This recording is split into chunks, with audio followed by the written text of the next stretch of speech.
I would like to call the Planning Commission meeting of November 26th to order. Madam Secretary, please take roll. Commissioner Verino, Commissioner Alderetti, here. Vice Chair Contreras-Leo, here. Chair McLaughlin, here. Commissioner Mendoza, here. Commissioner Nguyen, here. Chair, you have quorum, and for the record, Commissioner Verino will be absent today. And Commissioner Roman Reina has resigned as of today, too, so there's only 6 commissioners at this moment. Okay, please stand for the Pledge of Allegiance.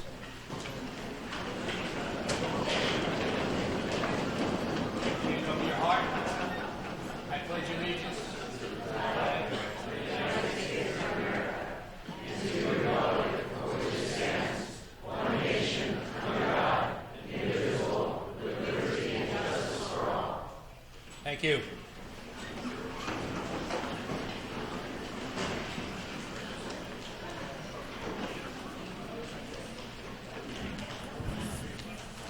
At this time, we'll take public comments for all non-agendized items. If you filled out a card for that, please come forward. Non-agendized items include the work session that's going to be held in this meeting. So if you have a non-agendized item at this point in time, please come forward. Hearing none, we'll close the public comments. We'll move on to the consent calendar. Do I have a motion to approve item number A, which is the minutes from the last meeting? So move. Second? Second. All those in favor? Aye. Okay, that's 5-0, or 5-0, 1 absent. Item B is a, do we want to make a motion on Lynette Marino's absence? Do I have a motion? So moved. Second. All those in favor? Aye. Move on to the business calendar. This is the time and place to consider item number 1, proposed street vacations of 3rd and Breeden Street. Do any of the commissioners at this point in time have anything to disclose with regards to this item?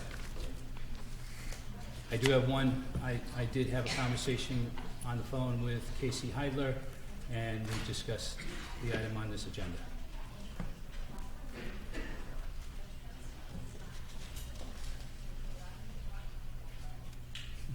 Okay. You're presenting? Okay.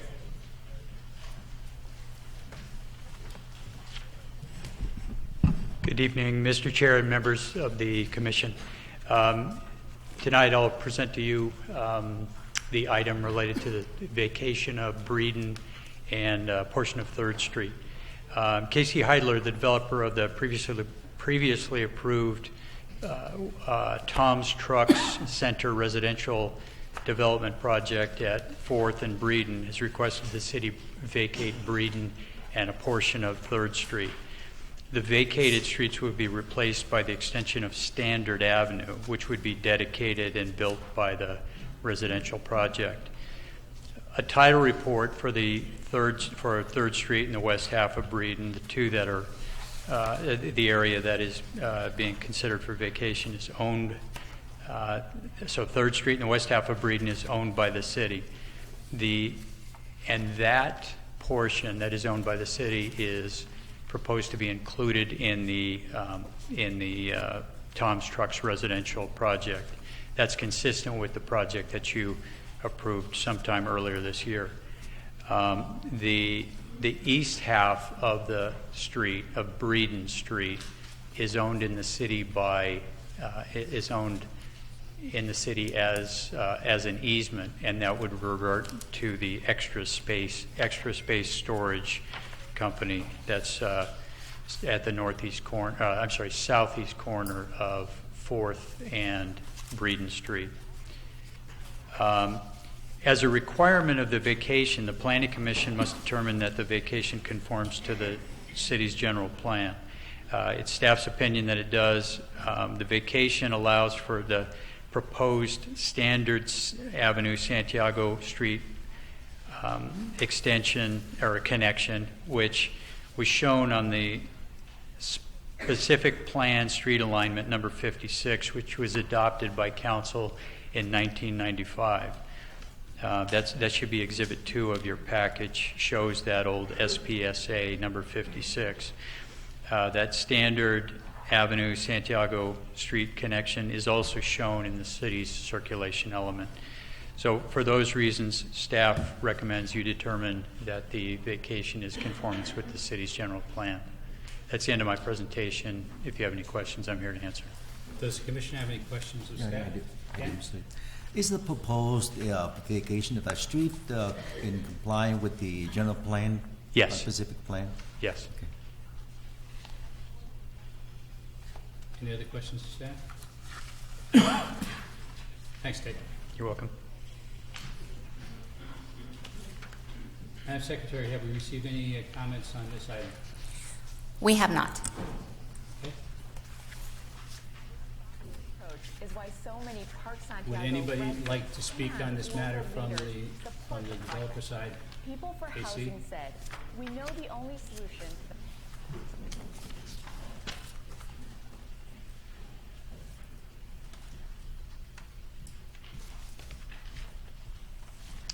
Thank you, Chairman and committee.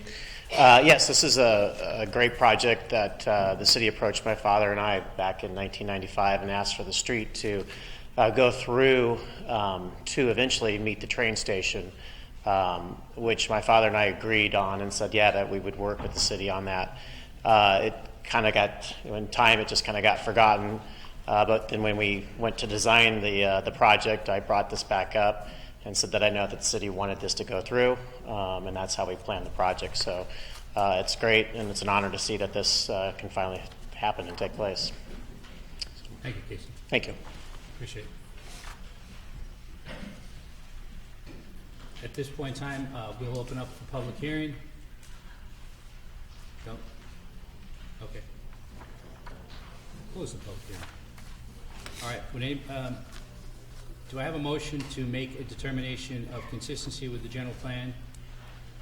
So moved. Second? Second. Any discussion at this time? Is there any way to turn up your microphone so that we could actually hear what you're saying? Okay. Is that better? We can't hear you. None of us can hear you. We never can. Okay, is that better? Yeah. This is the best. A little, not great, but better. Okay, better? All right. Better, good, better, best. We'll go work on it. All right, so we have a motion and a second. Any other comment? All those in favor? Aye. Opposed? 5-0. Motion approved. You abstain? Sorry. Okay. We didn't have this on the agenda, and I'm not done reading it, and reading it, George got it. Okay, so 4-1, 4-0-1, one abstention. Okay.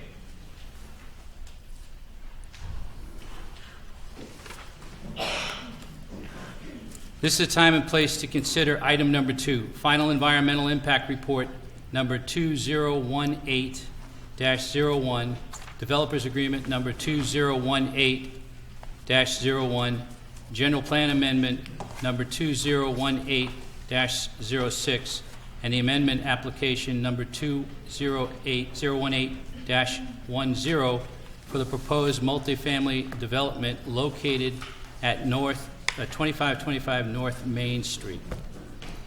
At this point in time, staff has made a recommendation that we would continue this item until the 14th of January.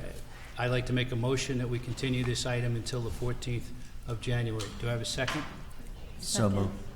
I have a second from Cynthia. All those in favor? Aye. Aye. Opposed? Okay. Abstained. All right. So it's 4-1, 4-1 sheet opposed. Okay?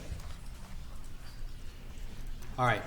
With that, we'll go on to the work study, and what I will say is if you signed up for item number 2 from the standpoint of speaking, then you'll be able to speak in the work session, after the work session is presented. So either item 3 or item 2 or item 3 that's listed, or some people had work session. You'll all be considered in the public comments. We'll move on to the work session at this time. Selena?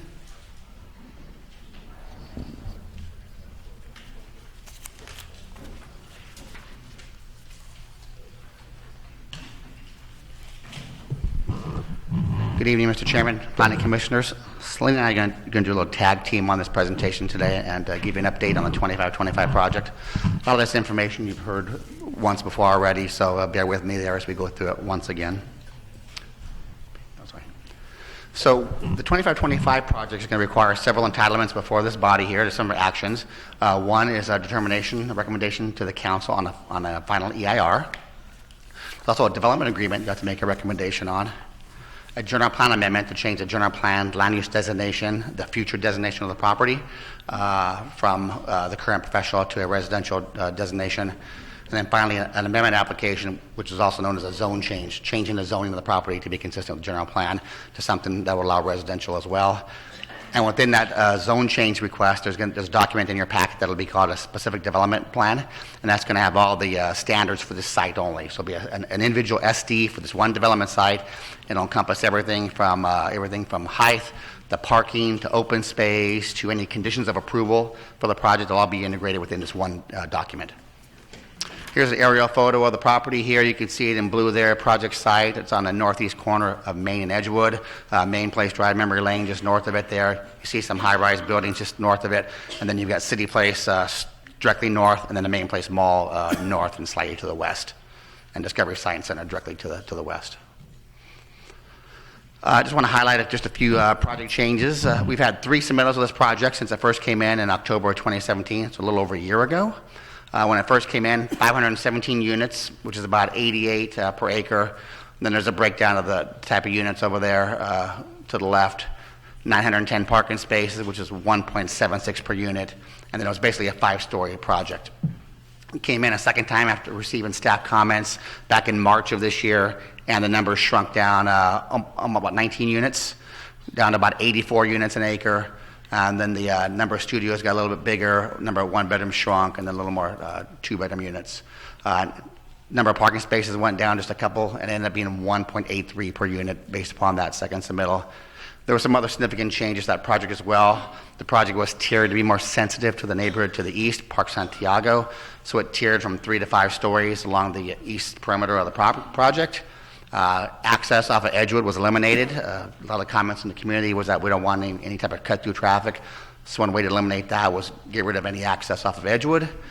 And then they also came in with a proposal to have some secondary access off of Waukee Way and Santiago Park there, which would be the northern point of the property. And that would be a new access point that would be taken in essentially off of Park Santiago that would lead into the project site. And then the architecture was changed on this project as well. So those are some of the major changes for that one. Then a final submittal just quickly here back in July. Came in, same number of units, unit mix tweaked a little bit. Then they tiered it down again from 3 stories to 2 stories to be more in line with what's happening to the east there. So it wouldn't be such a big building right there facing those single-family residences. So what they have before you right now, what you'll see in your packet next in January, 496 units, 84 per acre, what it ends up being, so as a density. And it's 5 stories with some mezzanines, and you also have some parking structure of about 8 levels above. 904 spaces still, 1.8283 per unit. Then a bunch of different amenities. It's essentially going to be like a high grade, like say Ritz-Carlton you go to. You can have all those type of amenities between lease and office, club room, fitness centers, nice amenity deck with all kinds of nice amenities at the site there. Dog park. That's just some of the few there. Again, the height will be tiered from 2 to 5 stories. You got more of a modern architecture design here. And then the unit mix there kind of breaks down from studios to 3-bedroom units. Here's a site plan. So north is to your left. So Santiago Park is right there on the left side of the property there, the drawing. You can see very lightly shaded in a little driveway. I've seen they can give me the cursor for that. There, where the secondary access of a Waukee Way would be, right in that area there. You can see it coming in there. That's currently being studied right now. It's quite a lengthy process to get that type of access approved, going through a city park, because of the funding that we use to create that park and maintain the park. So there's quite a few different steps that's got to be taken there to go through and get that approved, but that is one of the options here for this project. See access for the site there off of Main Street, right there in the center. Thank you, Selena. And then you've got the parking structure right there in the center. It's called a wrap project because the project wraps around this parking structure, so you won't see the parking structure there from the project site. And then the area there on top, which would be to the east, right in that area there, that'll be tiered from 2 stories, and it goes, as you go closer to Main Street, it goes up to 5 stories, 3, 4, then 5 stories. That's the site plan. Just some current renderings of the site. Again, it's a contemporary architectural design for the project. That's looking off of Main Street. This one here is looking north on Edgewood Road. So that's kind of the overview of the project itself. I'm going to turn it over to Selena. She'll kind of walk you through some of the environmental impact report. You received the document via email about 2 weeks ago. You've got a hard copy, the response to comments. So Selena will kind of walk you through some of the little nuts and bolts of that document here for you.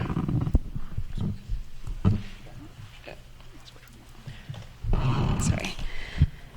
Good evening. Just to refresh everyone's memory on the purpose of an environmental impact report is to inform decision makers like yourselves of and the public of significant environmental effects and to identify possible ways to minimize or mitigate those effects. The EIR reflects the city's independent judgment and analysis. It is the city's document. There is a consultant that prepared it, and the city does review the document and all of the response to comments within that as well. The applicant is not involved within the process. The draft EIR evaluated the environmental effects that may result from the construction of the proposed project that Vince just overviewed, and it included an analysis of 14 environmental topics. A variety of technical appendices and studies were included as part of the draft EIR that was released in August, and the public comment period ending in October 4th, and it also included analysis of 3 alternatives. Most recently, at the conclusion of the public comment period on the 4th of October, 44 comment letters were received, and that resulted in the completion of the final EIR, which includes the comments received, which were reviewed by staff, and responses were drafted, written responses. The final EIR also includes revisions to the draft EIR that may be grammatical or format errors to clarify comments or part of the technical analysis, and the mitigation monitoring and reporting program.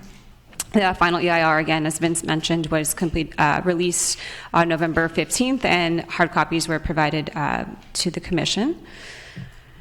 So now I'm going to go into some of the environmental topics that were repeatedly raised by some of the public comments received. So on the screen you'll see some of the questions that were asked within the EIR, along with the thresholds, and I'll go into some of the comments received, then what analysis was conducted, and our final findings. So in regards to aesthetics, comments in regards to erosion of city aesthetics, the fact that the project would change the aesthetics of the neighborhood and the city. Questions in regards to shade and shadow studies, wanting additional analysis for entire daylight periods, and whether there would be direct impacts to the neighborhood based on this project. Photo simulations, visual photo simulations were prepared to depict what the project would look like from 6 locations, public locations, after construction with 5 years of landscaping. I have some of those images in the following slides, and the remainder are included in the draft EIR. In addition, shade and shadow studies were prepared, and a mitigation measure is included to protect the trees along the eastern property line, and to the extent feasible, the trees along the southern property line, which would help mitigate impacts, visual impacts of the project. So here you can see some of the photo simulations of the existing conditions compared to the project. Again, more photo simulations. And the shade and shadow studies, which were included in the draft EIR and the threshold that is used. The project would cast shadows on the residential properties, but they would not exceed the thresholds for significance. And then the findings for overall for aesthetics did result in a finding of unavoidable significant impacts. In regards to historic resources or cultural resources, there were many comments received in regards to the draft EIR, or just referencing in general Park Santiago as a historic neighborhood. Comments were made that the draft EIR disregards the character of the neighborhood, the historic character of the neighborhood, and that also comments were made that although the majority of the homes within Park Santiago are not formally registered as historic homes, many would qualify as historic status. And so the thresholds that are listed on the screen, as well as the questions. We did have Cogstone, a reputable historic firm that specializes in historic resources, do a historic resources analysis, which is included as an appendix. And it concluded that the project would not directly impact any historic resources. And as described, the view sheds, existing view sheds of the project site have already been changed, and the views from the historic resources have already been changed due to the some of the more recent construction, the 10-story office building and the Discovery Cube, which are visible from many of those resources, and that some of the resources have vantage points that are actually away from the project site. Also, Park Santiago is not one of the city's registered historic districts. The city has two, and it's downtown and French Park, so this is not included within one of our locally recognized historic districts. And a total of 32 historic homes are on the city's local register, which is about 2% of the overall neighborhood. And just to go over the findings, which were less than significant impact. In regards to traffic, there are a variety of thresholds and questions that are raised if the project would conflict with a plan or ordinance and congestion management plan. So a traffic impact analysis was prepared and reviewed by the city's Public Works Agency and Kimley Horn. It analyzed 16 intersections, 10 roadway segments, 6 neighborhood intersections, 10 neighborhood roadway segments, and 15 freeway segments. The impacts were analyzed based on, we took counts of existing conditions, and then it was put into a model to project conditions with the project and cumulative projects at project opening year and future conditions. And it also included an analysis of the 2020 conditions with the removal of HOV lanes on Main Street and Edgewood Road, which is a project that Caltrans has proposed. And the results of the traffic impact analysis found that there would be a less than significant impact to roadway segments and intersections.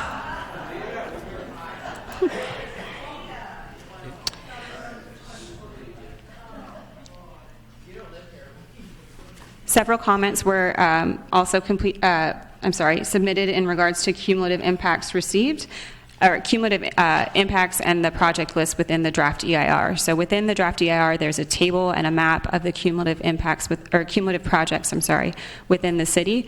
There are 39 commercial and residential projects on the list, and those projects are then folded into analysis of air quality, traffic, city services, et cetera, based on if it is applicable or not. And also comments were raised in regards to the persons per household evaluation, which concluded that there would be 955 residents within the development based on census data that uses a sample of nearby within the vicinity cities within the vicinity, so Irvine, Garden Grove, etc., projects that are similar with rents, so over $2,000 per month, and also amenities and project type. And that's how the 955 resident number was derived.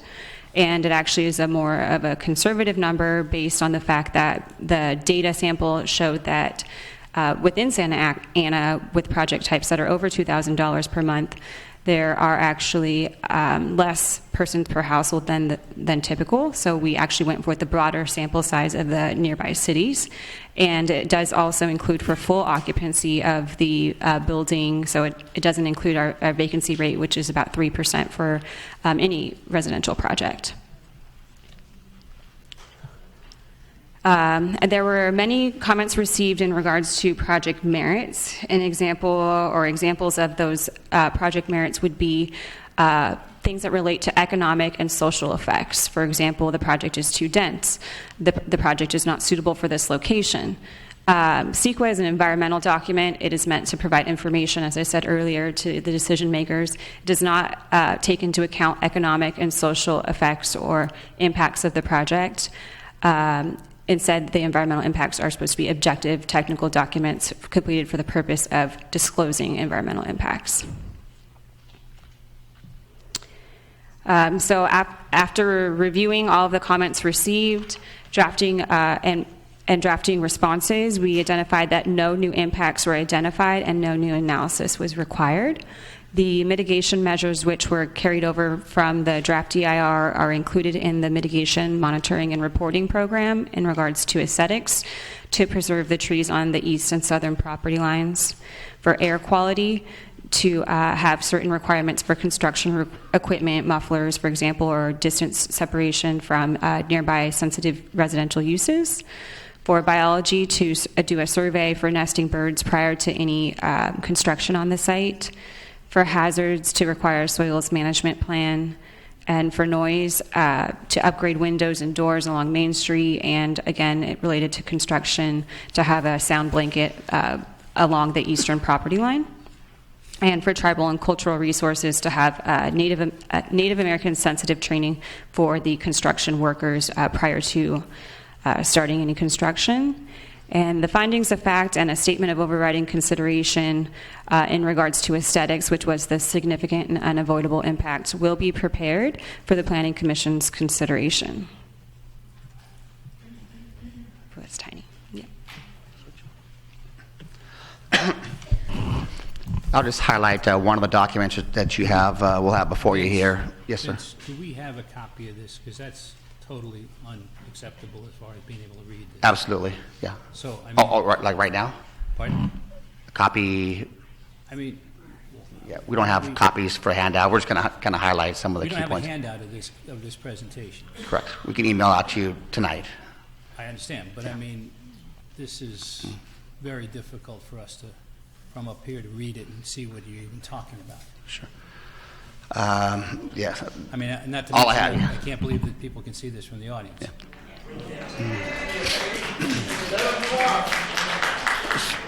So there is a draft document that was distributed last week, which has these key points, and a little bit more of the data may have been filled in since that time. So all we have is this slide here before you, Mr. Chairman. So, Yeah, we'll be discussing in further detail at public hearing. The final DA will be sent out, shortly for review way in advance of the January meeting. So I can verbally kind of go through what some of the key points are. okay, just for the men in the future, when we have a presentation like this, we need copies of this for the commission to be able to see beforehand.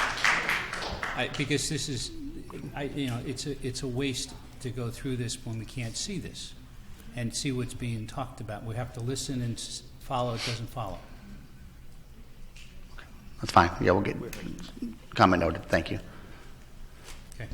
So some of the key terms here, public art, that's one that we have in all the projects of this size here, 1% contribution for public art. It could be one piece of art, it could be several on the site, but there is a public art component of this project here. There's a Santiago Park maintenance and improvement fee. It's a value of $1.5 million that's going to be used for the maintenance and improvements to Santiago Park. Who will do the improvements to be determined? I think we may have the applicant do the improvements as part of the project itself. But whoever, it's either us or the applicant, maybe $1.5 million worth of improvements to be identified by the Parks and Rec Department. There was a Park Santiago neighborhood benefit package that was brought up many meetings ago by the applicant, that he would provide some kind of benefit to the community, and some of those include use of the on-site amenities, Amazon lockers, security patrols in the neighborhood, and also some entry monuments to be provided there within the Santiago Park neighborhood. All that will be provided at the total cost of the applicant. There's a historic district application. One of the comments that we heard was that this neighborhood was historic and sensitive and very critical neighborhood. So part of this historic district application is to go out there and apply for a neighborhood, a historic district to the city here. And again, the applicant would pay for all this at their own cost. I believe there's a $150,000 cost to do all this type of work, all the research, all the analysis, hire the consultants, and get it listed as a historic district. There's a Park Santiago public improvement, which is, again, another improvement of Park Santiago besides the Amazon lockers and the security. This is a $500,000 contribution, and this is devices could include traffic calming devices, traffic diversion devices, again, entry monuments, street lights, neighborhood lights, and decorated pavement at key intersections. Main and walkway is the key one there. So there's those improvements in the neighborhood. The parking ratio, we're going to require a minimum of 2 spaces per unit be provided, the capacity be provided on the site. A local live-work plan, so if somebody lives or works in Santa Ana, they get first priority of renting the units. Local sourcing, again, Santa Ana resident, they can turn around and they hire the contractors or purchase goods for somebody, some local source here. The final 2 was a construction management plan, provide a plan to the city and to the neighborhood there and how they're going to use how the construction is going to occur, where construction vehicles are going to go, where they're going to be staged, operating hours, point of contact in case there's some kind of concern, all those types of issues and items will be in that construction management plan. And then finally, site maintenance, what continue to keep the site maintained at all times. So some of the draft key terms are going to be included in the final DA that you'll see here shortly. So the next steps.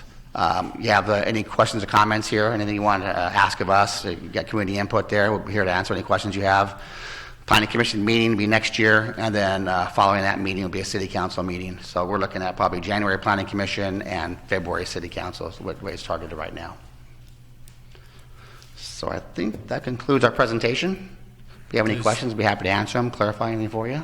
Are there any questions from the commission?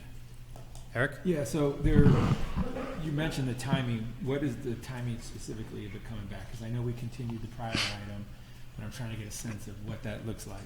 So January 14th is actually where you'll see all the entitlements before you there. That's the EIR, final EIR, development agreement, zone change, general plan amendment. Public hearing will occur at that time, and hopefully you'll be able to make a decision at that time, make a recommendation to the City Council. So that would be the 14th? That would be the meeting. The 14th would be the meeting. Right. And then 3 weeks later would be a City Council meeting, which would put you at the beginning of February, the first Tuesday in February. Okay. The other question I have is, we received a letter from I'll say Local 652, and one of the bullet points that they talk about, it's item 4, is that the project lacks affordable housing. And I wanted to know, like, why are they making, is that true? And if so, why? I thought that they were using the housing opportunity ordinance, but I just want to make sure. That's correct. Every project of this size has to comply with the housing opportunity ordinance, which is either provide housing on site, provide it off site, or provide a fee. And the applicant, as of today, is elected to pay the fee, which is somewhere in the neighborhood of $6 million. $6 million will go towards the city, which we'll use with our housing authority to use to provide affordable housing in the city.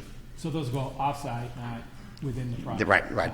Correct. And so does the housing opportunity ordinance, I preferably like it on-site, so I know that the projects are being built, but does the housing opportunity ordinance give the applicant the option, or, so it's not mandatory? Correct. They have 3 options. The mandatory, they comply.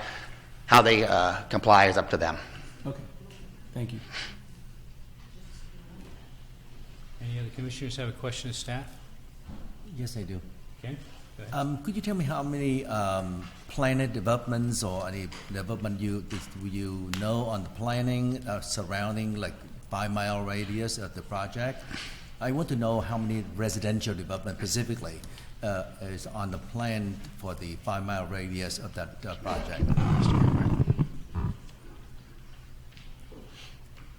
So there's the cumulative project list and map that is on the screen here. The red dots indicate where a project is. Some are commercial and some are residential. And that is one of the main comments that were received in regards to the total number of units that would be produced from this. So, and also to mention that some of the projects are within the city of Orange and some are within the city of Santa Ana. So total there would be 5,056 dwelling units.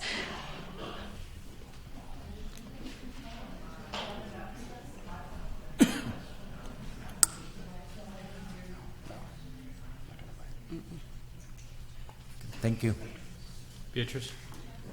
Thank you, Mr. Chairman. I know that some of the residents have concerns about accidents on Edgewood and Main. In the report, are you going to have a report of accidents within the year, 2 years? And I think this was also connected to the HOB lane, although I did read that that is going to be eliminated, correct? Correct. So sorry, there's kind of two questions in one, but the first one was the accident. Is that going to be in the report? Accidents are not an environmental impact that are analyzed within an EIR based on the CEQA threshold or checklist, and thresholds. And we can look into providing any accident data of existing data that we have for existing conditions within the staff report for public hearing. And in regards to the HOV lane question, that was analyzed as far as capacity and trips, that it would be removed at Main and Edgewood as a future condition. Thank you. And no impacts were found.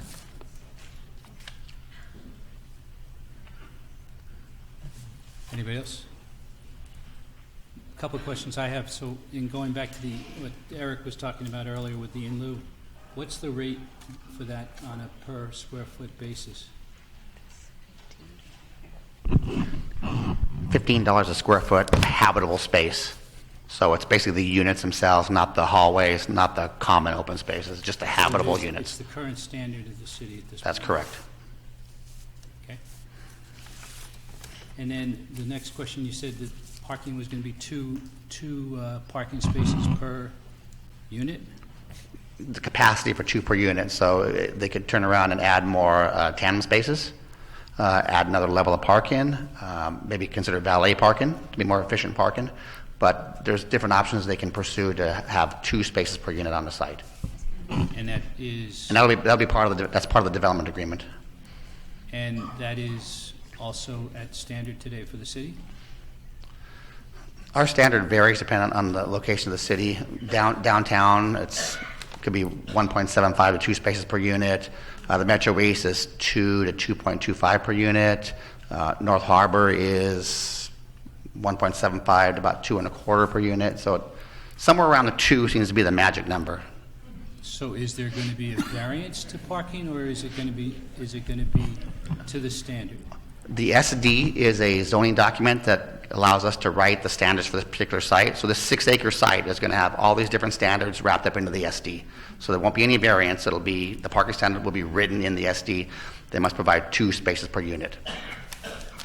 And that is their code. Same thing with open space, setbacks, signage, amenities, everything's all wrapped up in the SD, and that is now the new zoning for that site and applies to this particular site only. Okay. Unfortunately, I don't really have a lot more in questions because, frankly, I received the EIR last week, and it's quite a document to go through, and that's the reason why we need to continue the evaluation of this project any further until January, because it's we asked for more time.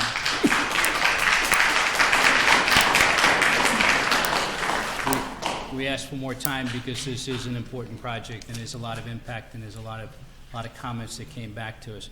So given that situation from today on, how does the community and how does the commission request questions, clarification, or anything with regards to the EIR? You can send them to Selena and I, and we'll have our team engage in it. We'll send whatever consultants we need to do the niche research, the analysis. We'll get them resolved. So. Okay, and what kind of schedule do we have to have on this in order to make sure that everything is taken care of by the time we get to the 14th of January? We haven't talked internally about schedule yet. I think my goal would be to get everything out, finalized But before we have Christmas. people in this room that need to understand what, Sure. their boundaries are, because we started this EIR process out on the draft EIR, we extended it, and we then said it was going to be done on the 26th of September. It was not done on the 26th of September. I was then told it was going to be done on the 13th of November. It was not done on the 13th of November. So, I mean, I don't want to have a situation where we are postponing again, because we'll request for a continuance on this if we don't have the data in front of us to solve this particular project. It's the only thing that's fair from the standpoint of the commission and from the standpoint of the people in the community. Sure, totally understand. So at this point in time, you do have the final EIR as circulated and respond to in front of you. You also had the draft staff report. However, as part of this continuance, we are now doing a work study. Any questions that the Planning Commission would like to pose, you can provide us in writing or verbally. Hopefully through this process, we'll be able to answer all the questions that you have. For the 14th, as a public hearing, our staff report would need to go out the week prior. Our goal would continue to be provided during the week prior.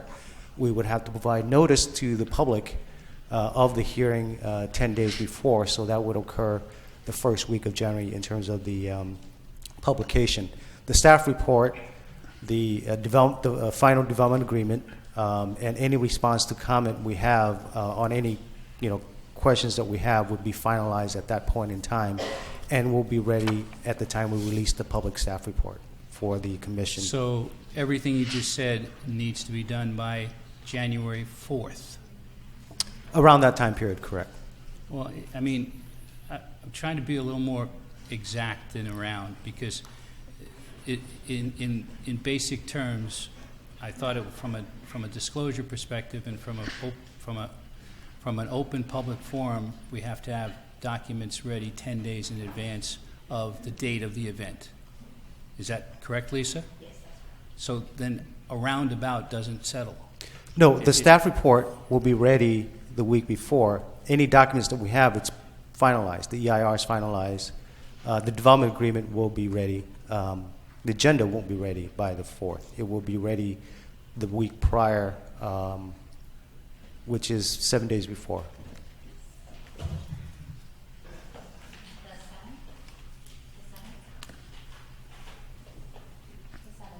Seven. Okay. Mr. Chairman, we'll do our best to get it out as quickly as possible. So if we get it done sooner, we'll release it sooner. That's fine.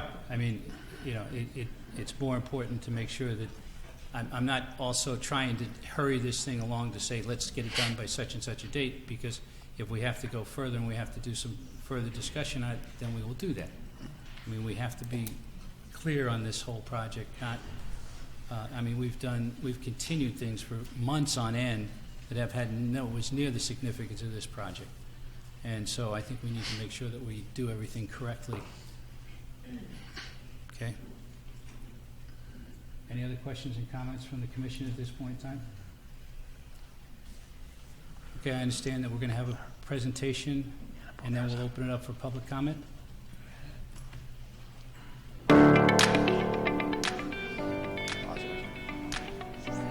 What if the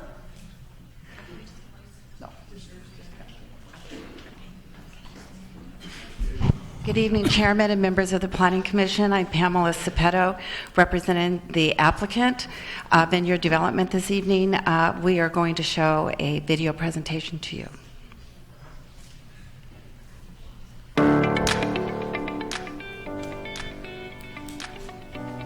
What if the old abandoned office building on the corner of Main Street and Edgewood Road could be transformed into something new? Something that integrates with the bustling Main Street corridor, but sensitively designed to be a good neighbor to the surrounding Park Santiago community. We're a local family-owned company that acquired the property and has been working with the city and nearby residents for more than a year to develop a vision that accomplishes this goal. Rather than just building another office building or retail strip center, we're proposing the Addington, a luxury apartment community. It is designed to function as a part of Main Street, but will bring less traffic, less noise, and fit better with its surroundings than an office complex. It will create a buffer between existing neighborhoods and the high-rise towers along Main. And it will provide the thing the city needs most, residential housing, and right where it's needed, close to jobs, transit, and the freeway. The process started by listening to our neighbors. As a result, we located the project's driveways on Main Street, away from Edgewood, to ensure residents have little reason or ability to travel through Park Santiago. Studies show the proposed luxury apartments would generate 40% fewer car trips than an office building. We've also provided ample guest parking that is well beyond what's needed, eliminating any need to park in the surrounding neighborhood. In fact, the Addington includes more guest parking than would be required in cities such as Irvine, Long Beach, and Los Angeles.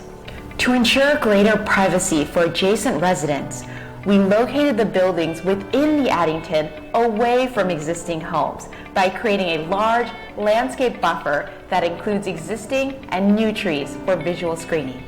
Typical setbacks for a project this size range from 10 to 20 feet. The Addington calls for setbacks of 40 to nearly 120 feet, nearly 6 times the standard, across the majority of this eastern edge along Spurgeon Street. We've also reduced building heights along this edge and strategically placed windows. In fact, the closest upper story windows are more than 125 feet from any neighbor. An environmental impact report studied the proposed project and found the Addington, on all measurable accounts, will have less than significant impacts. But being a good neighbor also means creating benefits to the city and surrounding community. We'll provide 24-hour security patrols for all of Park Santiago, not just the new apartments, making our existing neighborhoods safer. The proposed plan also includes $1.4 million in funding to significantly improve city-owned Santiago Park, paid for by the developer, not using city funds. New monument signs for Park Santiago, private lockers for deliveries to Park Santiago residents, more than $5 million in immediate taxes and fees to fund important city services, and more than $1.2 million net after services annually to the city's general fund. That's more than $1.1 million more per year to the city than if the site reverted back to office use. It will generate more than $6 million to address affordable housing needs, making it possible for more than 100 new affordable housing units for Santa Ana families. This thoughtful approach is why so many Park Santiago residents and local leaders support the project. People for Housing said, "We know the only solution to the housing shortage is to build more homes, which is why we are excited to support the proposal for 2525 Main Street. Its location is ideal for moderate density development. According to one Park Santiago family, we support the 2525 development because it is the quality and positive kind that we need to grow well, stay competitive, and financially secure our city." So to recap, the Addington provides a number of benefits to Santa Ana and Park Santiago. 40% less traffic than a new office building on the site. More than $5 million in immediate revenue to the city. More than $1.2 million in ongoing annual revenue to the city. More than $6 million for new affordable housing facilities for Santa Ana families. Enough for more than 100 new affordable units. More than $1.4 million in improvements to city-owned Park Santiago.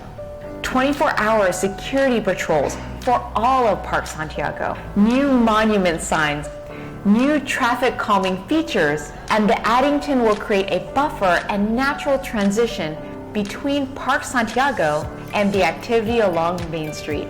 As you can see, the Addington was designed to be a better neighbor than just another office building. A better neighbor to Park Santiago. A better neighbor to Main Street. A better neighbor for the city of Santa Ana. We hope that you agree and ask that you please join with local community and business leaders in recommending approval of the Addington.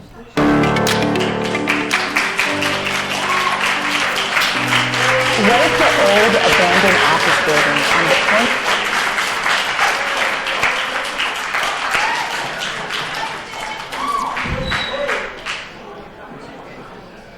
Thank you for giving us an opportunity to present this to you tonight, and our team is here to answer any questions you may have about our project. Thank you. Does any of the commissioners have a question of the developer? No? Thank you, Pam. Okay, one of the things that just came up in the slides, and I got to go back to you, Vince, on this question. So, what time frame did the harbor corridor standards that we set from a commission? What was the time frame? Harbor took over 2 years to get entitled. The harbor was a larger master plan.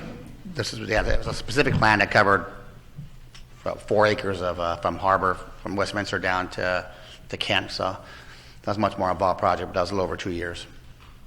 But I mean, the standards that we set from a commission point of view as to height and density and everything else, that was 2 years ago? That was actually probably 2015, so 3 years ago. 2015. Yeah. Right. So what's a little bit confusing in this is that, there's been statements made in the documentation from the Sunshine meeting which basically said that the staff considered it to be, there would be zero restriction on height and density. And I find it hard to believe that we would actually give a developer zero. I mean, it's written right here from the developer. I mean, just going on what's said in the document. Yeah, that is not... Unlimited density, unlimited height. That was very likely based upon a plan that we had floated out about 4 years ago. We had a different director when he came on board, and his mission was to increase development in the city. We're just coming out of a recession right there, and he came in with the city manager, and they were encouraging development. So we had something called an envisioning plan. It's like a pre-general plan. And in the envisioning plan, we took a look at different areas where we'd want to increase development in the city, and then we targeted those. Certain areas would be 4 stories, certain would be 6 stories, and some would be unlimited height and unlimited density. This is probably one of those sites because it's in the north. But we learned from the input from the community that we couldn't go above a certain height with regards to the harbor corridor.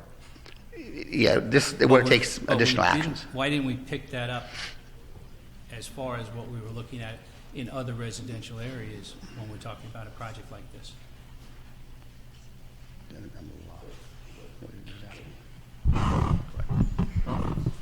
So the envisioning map, just to go back to reference what Vince was discussing, was not a formal document. It did not come before you, and it wasn't adopted by a resolution or an ordinance, and it also had some notes in regards to it being a preliminary map, and that we would be studying areas in more detail as part of the general plan update, which we're still undertaking. In regards to the harbor corridor plan, that is a different area of the city, and it did have different height limits based on whether or not they're at a main intersection or they're tearing out towards the neighborhood. So there are different heights related to that.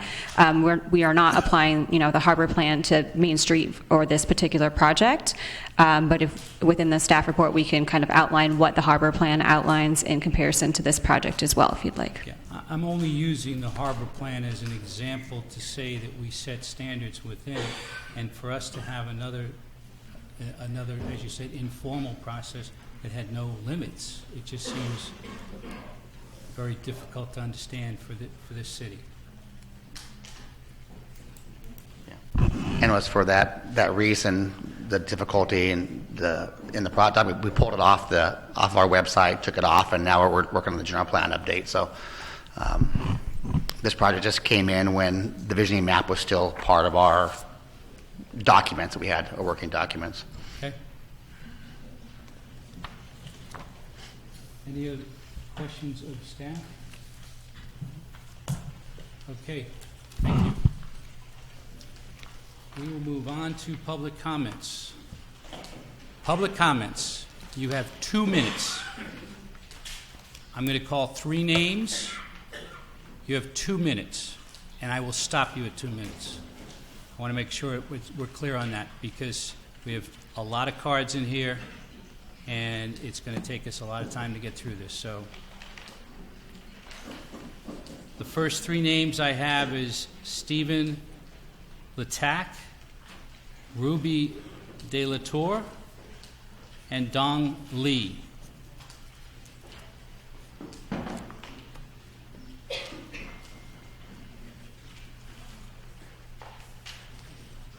Please state your name and your address, please. My name is Steve Switek. I live at 802 Grovemont Street. And briefly, I can understand that there are no significant impacts upon traffic where any casual observer at rush hour can look at the traffic running north and south on the 5 and see it's bumper to bumper at the Edgewood location. And they can look at the 22 freeway at the 5 where it crosses and see that at rush hour, again, it's bumper to bumper traffic. And Main Street is stopped because it's bumper to bumper going extremely slowly. And traffic is like air in a balloon. You just squish on the balloon and it'll find weak points to go to. And that's what this particular project is contributing to. It's dumping a lot of people at traffic, at rush hours onto the streets. The residents will be traveling at rush hour and at many other times of the day and adding to that congestion because of the sheer impact of the 900 or 1,200 residents that are going to be living there. And I don't believe that two parking spaces per unit is going to be adequate. If it's a studio, you're going to have one person. If it's a 1-bedroom, you're going to probably have, due to the rents, at least 2 people. And for a 3-bedroom, undoubtedly you're going to have 3 or 4 cars. So I think the parking is inadequate, and this is overbuilt for the location. Thank you. Thank you, Steve. Ruby De La Tour.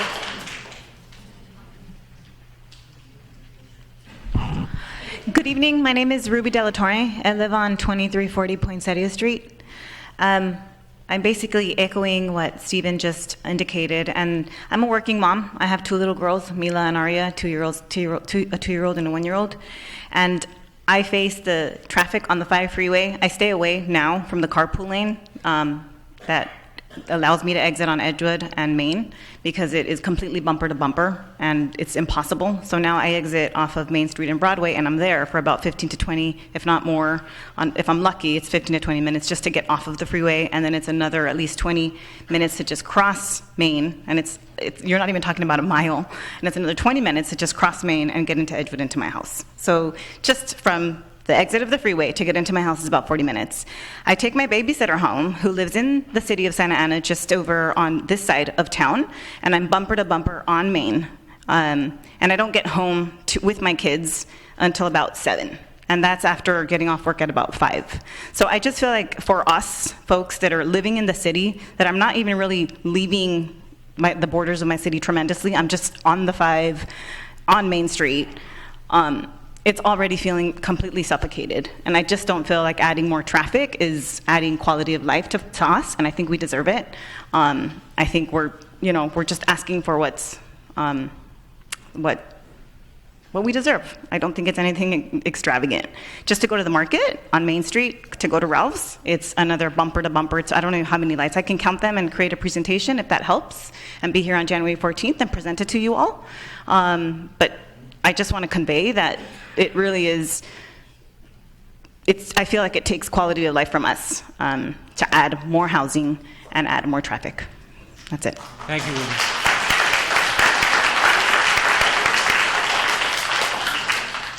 Don Lee, and then behind Kathy Moorhead, Whoa. Douglas Madarith, Hi. Well, hello. and Steve Oh, sorry. Gorgoni. Dong. Yeah, Dong? Dang. Dang. Sorry. Well, I live in 2614 West Pomona Street, and I want to make a comment that it's good that I see people rebuilding more housing for the people. But if you bring back to the affordable housing, like you guys say, I don't think that $6 million will be, enough to, because I don't see how the development can contribute to the community. Because it's building the luxury housing, it will increase the housing price overall. And I just hope that they can come up with something more efficient, giving back for the community. As far as bringing the people in, but what can they put back for the community with that $6 million? What can they do with it? That's my concern. Okay. Thank you.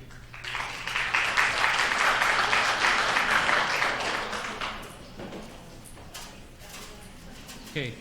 Kathy Moorhead, Douglas Meredith, Steve Gorgon. Kathy? Hi, good evening. I live at 2409 North Valencia Street in Santa Ana, and I'm here tonight to talk about the project. And I think I sent all of you and the City Council a letter last week, just sort of going back to the very beginning of this process, where I stated that I felt that at the very inception of the Sunshine Ordinance that was requested, it's still never been done as it should have been done. And I think that a lot of the problems that we're having is because that never happened. So I think that whatever time it takes to get the right project for this site sorted out, it should be taken. It shouldn't be overlooked. Other communities that have gone through or other neighborhoods that have gone through the Sunshine process, the city's listened. They've given them good thought. They've given them projects that fit the community. Why can't this happen with Park Santiago? Why is this being pushed through so fast? Why is the city going to the developer and telling him that, yes, you can build anything as big as you want, as tall as you want, as dense as you want? And then it's as if our neighborhood just didn't even exist in this process. So I'm really asking everybody to, if it's necessary, to go all the way back to the beginning and start over, which I know that that's probably not realistic, but I think this really needs a big redo. Thank you. Thank you, Kathy.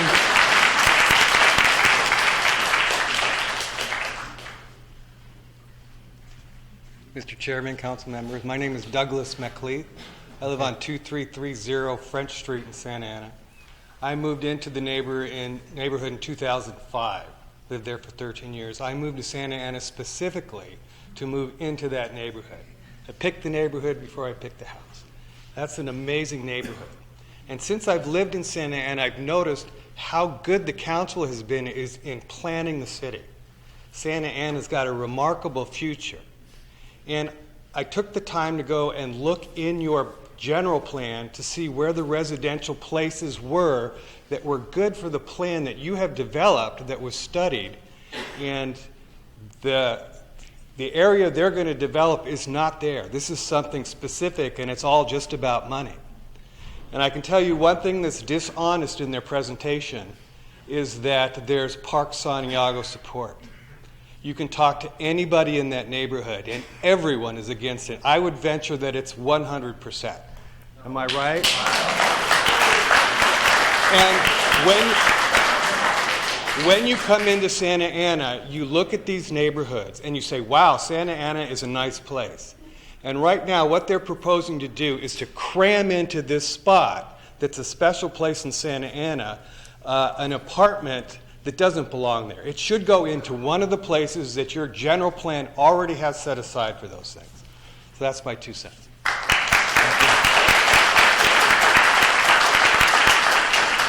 Steve, and the next names are going to be Andrew Ganahl, Jeff Dresser, and Lewis Wood. Go ahead, Steve. Chairman, committee members, thank you for this time to speak. My name is Steve Gorgoni. I'm a new member, new addition to Park Santiago. I haven't been there that long. I live at 2556 Valencia Street. And, I'm going to start off by saying this whole process is frightening to watch. It almost feels like there's so many elements that are just getting jammed through the system. And it's frightening. It's really frightening. As a new neighbor, a new person in this community, I just want to make sure that we're really taking our time, all of us as community members, as developers, and as you in your positions as commissioners, please take the time to really look at this project and look at the impacts. I can speak on two things quickly before I stop here. The first thing is this idea of having 1.8 parking spots per unit. I think that's correct, 1.8. Is that right? Most people have more than 2 cars in a family household. Even when you have studios, you may have more than one person living in that studio. And to think that you're going to have 1 car and then the other car has to find another place to park, well, they're going to have to park in our neighborhood. And right now, that's one of the things that makes our neighborhood absolutely beautiful, on top of the fact that even though we may not be on the historic registry, I can tell you from the house that I own, it was built in 1924. We're trying to get on the historical registry, and we probably will. Everything looks good, but it costs money. Just because more houses are not on the historic registry, it doesn't mean that there isn't more historical houses in that development. I think that idea may be a little bit skewed, so I wanted to speak to that. Thank you for your time. Thank you, Steve. Andrew Ganahl. Good evening. My name is Andrew Ganahl, and I live at 1571 Foothill, Santa Ana. I'm speaking in favor of this project, and there's 2 reasons why. And interestingly enough, I think they're traffic and they're the environment. And the reason is that you need to evaluate this project in the context of what are the alternatives. And the alternative to housing, which is a desperately needed thing in Santa Ana, is more office space.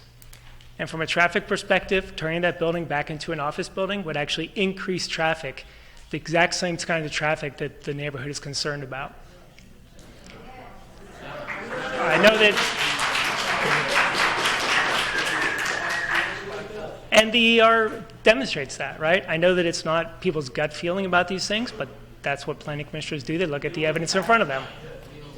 Exactly, so deal with facts. Okay, second part is the environment. There was a very disturbing report. Actually, I'll say it this way. The environmental impact statement, in my mind, is one-sided because what we don't look at is what's the environmental impact of not doing this project. There was a very disturbing report on climate change released last Friday. One of the tools that cities have in front of them is to help the environment in general is by doing 2 things. One is encouraging infill housing, of which this is. This gets people out of their cars and closer to their work. Because the reality is that these people and these jobs still exist. Even if they don't live in this spot, they're living farther out. So they're driving farther in. They're getting on the 5 freeway. They're getting on the 22 freeway. If they could live in these apartments, they could walk to St. Joseph's Hospital. They could walk to offices nearby. This is a major thoroughfare of Santa Ana, Main Street, right? The main street of the city. If this is not an appropriate place for housing, then I don't know what is. So I hope you look at the context here and think that these are 2 things you can do. One to help the traffic situation and one to help the housing situation by looking at housing rather than office. Thank you. Thank you.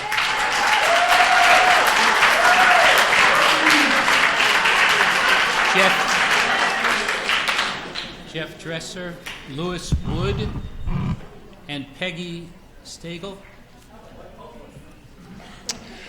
Hi, my name is Jeff Dresser. I live at 2418 Poinsettia Street in the neighborhood. Well, what a surprise. What have we seen here for the first time during any of this process? A bunch of people out here in support of the project. What a coincidence. All of a sudden, these people show up in support of the project. That's very suspicious. All right, please. That's very suspicious. I would request that the audience not clap or yell or shout while we have a speaker up here. Give the courtesy to them to be able to speak They have 2 minutes. Thank you. So if the developer bought the project speccing that he would get this SD through, that's on him. It's not the neighborhood's fault. It's not the city's fault. That's on him. The project is inappropriate given all the other units that are going in within a quarter mile of the project. The accumulation effect is going to be tremendous. Regardless of what the EIR says, you're going to have all these 2,000 different units going in within a quarter mile of the project. If the developer really cared about the neighborhood, he would have contacted the neighborhood ahead of time before he submitted the plan and said, hey, let's talk about something. What can we do? What's a good fit there? He didn't. He had Pam Cepetto, who's here again tonight, give another presentation, just like she did tonight, treating us like idiots and belittling us, showing us a video, which is insulting to our intelligence. To have to sit here and watch that video. I live in the neighborhood, unlike all these other people you're going to hear tonight who don't live in the neighborhood, who all of a sudden showed up. What a coincidence. And I'm not in support of the project as it's proposed. Thank you. Thank you, Lewis.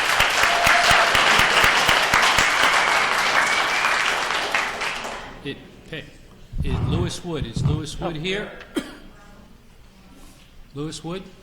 Okay.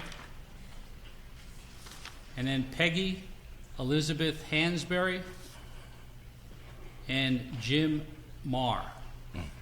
Okay. Hi, I'm Lewis Wood. My wife Jeanette. We live at 2522 North Poinsettia Street in Park Santiago neighborhood. We've lived there since 1992. We actually moved from East Side, but our first time moving to Santa Ana was down on MacArthur and Main Street at the California. So we've been in Santa Ana for quite a while, and we've traveled Main Street for a long time. My wife going to teach school. She's just retired this year from a Santa Ana school district. But she's been driving Main Street for many years, going to Jefferson Elementary. And I've driven it working downtown where Ralph Allen's building is. It used to be a different place there that I used to drive to. But then I also drove to Irvine and Newport Beach, driving down Main Street. And we've seen Main Street, go through a lot of changes and struggle with being stagnant. Okay, and we like this project. We recommend it. We think that it'll be good for Main Street. Okay, and I think that Main Street is a street for the city, not just the neighborhood, but Main Street, along with the park. That's a park for not just the neighborhood, but for the city. Just like Main Place serves the city, not just one neighborhood. And I think Main Street should serve the whole city. And we need to reinvigorate this and have a vision for what Main Street is. And I think this development is just the beginning of what Main Street ought to be. It ought to be an exciting, vigorous place with entertainment, with restaurants, with bars, places to go. And, I want to be able to walk from my house out to Main Street, to something. So we need more things. We need more density. And the reason we need density, the reason we need people living there is because all the businesses, the restaurants, the bars, they're not going to be there unless there's sufficient people to go there. Okay. And as far as traffic goes, we're the problem with traffic. All of us that get into one car and us by ourselves driving, we're the problem. We need to get out of our cars and walk. And that's why we need Main Street to walk to. Thank you, Louis. Appreciate that.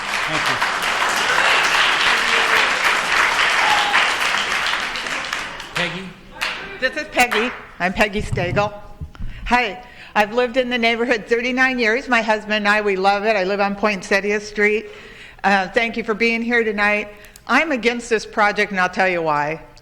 From the beginnings, the owners bought this property, and they said, it's not zoned for this, but we're just going to do it anyway. We're going to buy people. We're going to give the council money. We're going to put people in. They've made up all this stuff because they have money. The people along Spurgeon, if you were at the last meeting, one of the neighbors came up and finally admitted that the owners are going around paying all the neighbors that surround the project. We'll put on a new roof, we'll build the back of your house out, we'll put in grass, we'll do everything we can if you'll just say yes. And then all of a sudden we have a busload of people that all have the same script, if you look. The people sitting behind us, God bless them, but they're students. They don't even pay taxes. Please listen to some of the people. Again. Please listen to some of the people who actually pay taxes in this neighborhood and pay property taxes. I'm just saying, we have a point here. These people have tried to buy everything to build this building, and they knew it from the start that it wasn't even zoned. Please say no to the zoning. Thank you. Thank you, Peggy.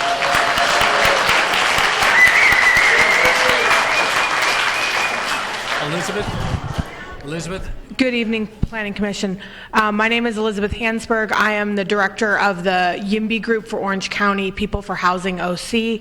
I live in Fullerton. I don't live in Santa Ana, but I do pay taxes. And I know that housing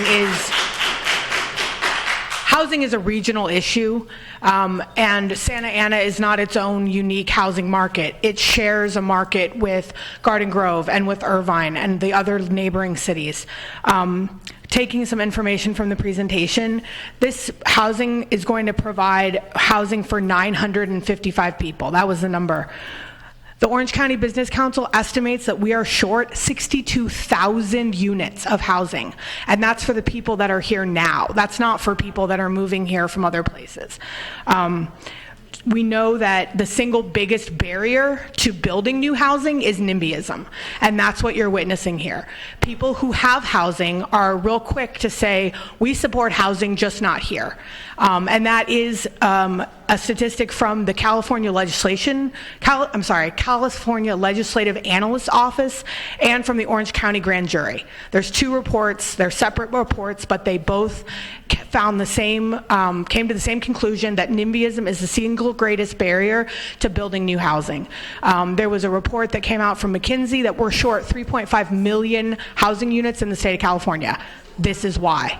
Because when developers want to build new housing, the city, the community immediately surrounding it comes out in opposition.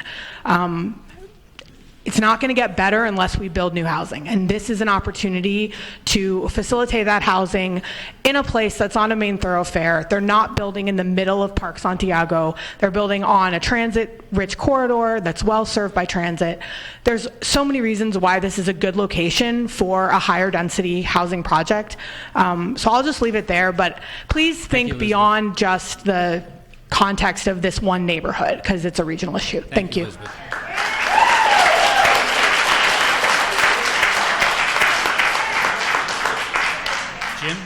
Jim Mahar. Right, and before we go on, Darcy Cancino, Boris Guernsey, and Esther Lopez. Okay, Jim. Thank you, council. Thank you, staff. I live in the neighborhood on Santa Clara, and I've been there relatively recent. I think we moved in about 3 years ago. And I want to kind of step back a little bit. My grandparents were from Santa Ana, and they lived on Durant Street in the Willard neighborhood. I'm going to kind of refresh everyone's memory. About 30 years ago, they came in with some apartments, and it was going to be this low-density thing. That neighborhood got completely changed because of the density. My grandparents lived in Granville Spurgeon's house, who was one of the founders of the city. And I've got pictures of them turning it around and moving it off of Broadway and putting it at a new location. With the density that happened in that neighborhood, there were 2 high-rise apartment buildings that ended up being on both sides. I really don't want the same mistake made with the over-density of this project. And we talk about how many other units are going to be within a quarter-mile radius. I think we've made these mistakes before, and we don't need to do them again. We don't need to decimate Park Santiago for these units where there's alternative locations. Thank you for your time. Thank you, Jim. Darcy?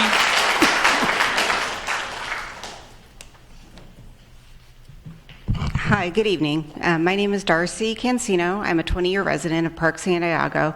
I submitted a comment letter, and it's labeled in the final EIR as letter P5. I am opposed to this project, again, because of the density, because of the traffic on Main Street, and because it's not compatible and it's not harmonious with the existing neighborhood. There's never been any high-rise, high-density projects like this approved in the city that are that close to a single-family residential neighborhood. And we talk about the need for housing. Santa Ana is one of the highest density cities in the entire state. We are extremely dense, and we are extremely overcrowded as it is. One thing that I noticed in the planner, the manager's presentation is they kind of glossed over the fact that the single-family resident neighborhood is immediately to the east. They didn't really mention that at all. I'm kind of shocked at the conclusions of the less than significant impact for traffic.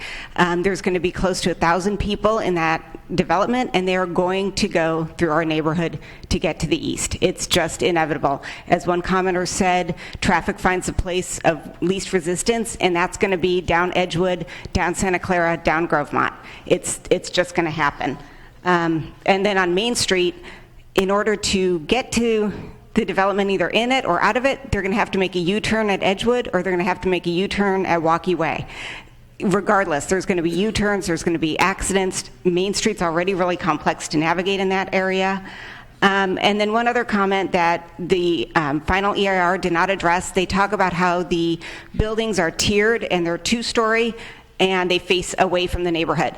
That's true of most of them, except for the building at the northeast tip of the project. That building, if you'll notice, is diagonally situated, and it's 5 stories, and it overlooks the neighborhood directly. Let's see. So, and the other point is that these units are going to be made into condos. All those benefits to our neighborhood will go away once that happens. Thank you. Thank you, Darcy.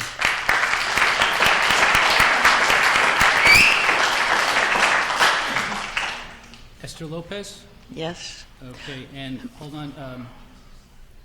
Christine Denny Helvig, sorry. And Dale Helvig. And Boris Guernsey. Okay. All right, go ahead, Esther. Thank you. Okay, my name is Esther Lopez, and I live at 2530 North Valencia Street, and I've lived in Santa Ana most of my life. And I told my story of Santa Ana and how I respect Santa Ana, and this is my town. Since 1936, I have seen the growth from 40,000 to 400,000, I presume. And yes, there's a problem with housing, but why dump it all in one place? I see the traffic. I go out on Edgewood to Main, and I have to hesitate because people don't respect stop signs, no right turn on red. I have to hesitate because people are racing home, racing to work. And when we put another number of people, they're not Barbie dolls, and this is not a little house, a playhouse. These are real people with real feelings, real cars, real problems, and they're all going to be stuck on that one corner together. And, you know, despite the fact that a lot of people need housing, what about all those rental over there by Chalk? There are a lot of homes there that I see those signs. They're saying, you know, for lease. So they're not open. I mean, they're not closed. They're not filled. But don't fill them right there in that one corner. I want safety. I want respect. And that's what I want for our town, our city.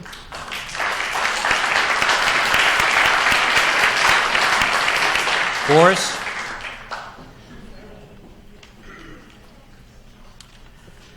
Good evening, members of the Planning Commission. My name is Boris Gressley, and I'm here on behalf of the Carpenters Contractors Cooperation Committee.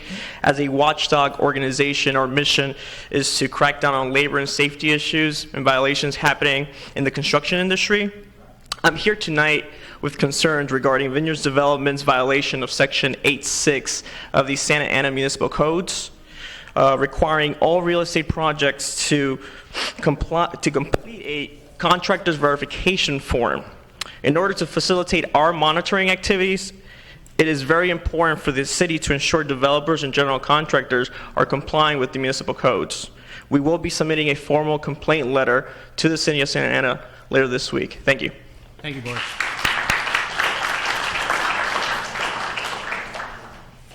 Christina?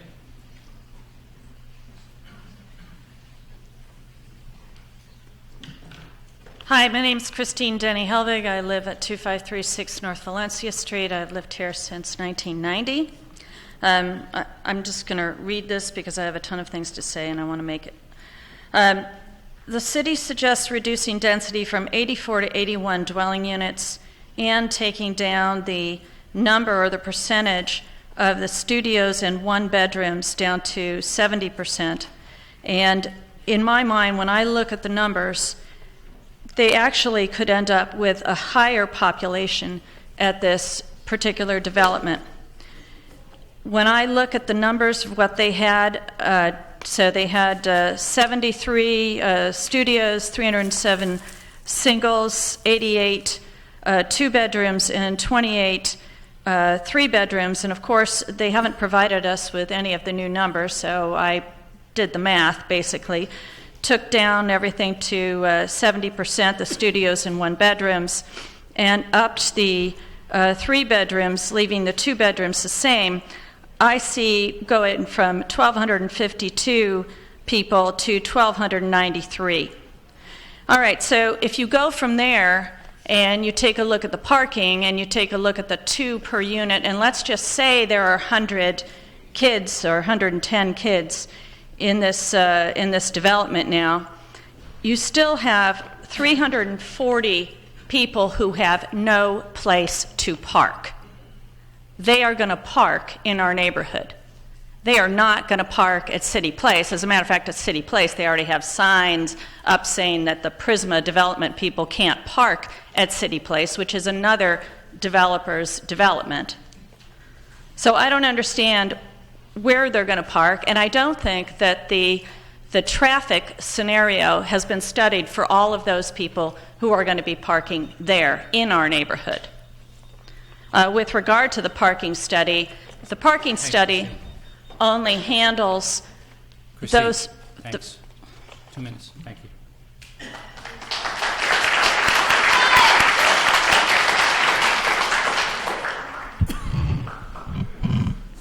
Good evening, Chairman and Commissioners. Density has been the issue. It's been the issue since the very beginning. Going down to this new number of 80.9 dwelling units per acre, it still is double what any project in Santa Ana is, or a project next to a residential unit. The next one is 38.9. Access to the project site is still undetermined.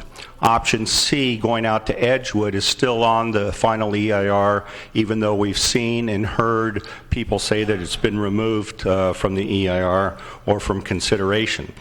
It's in the EIR, it's still an option. Most freeway intersections have a failing grade according to the EIR, and that's not going to change with this project, and so therefore the significance is there is no significance because it didn't change the letter grade on the intersection study. Economic analysis that was done by a group that support the project said that the city would generate $33.5 million to the general city fund. Taking into expenditures and everything else, if you read through that document a little bit further, it's actually $13.6 million in 2017 dollars. Quite a big difference from the 33.5 that they quote. The number that we'd get over a year is well below the $1 million that they say that we'll have. Discovery Science Foundation has over 500,000 visitors a year, and they expect to have 1 million visitors a year. I don't know why we're not supporting them to help us out in this endeavor. This project doesn't have to follow the Santa Ana Municipal Code, so therefore parking is not an issue. The developer has also said that traffic's not an issue too, because traffic is the city's problem, not the developers. Regional housing allocation will be met without this project being made, so thank you.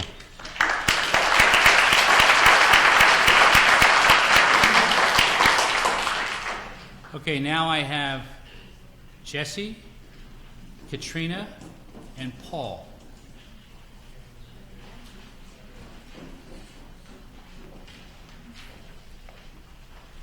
height. Paul, go first. You're Paul. I guess since you got down there first, you get to go first. Hi, you guys.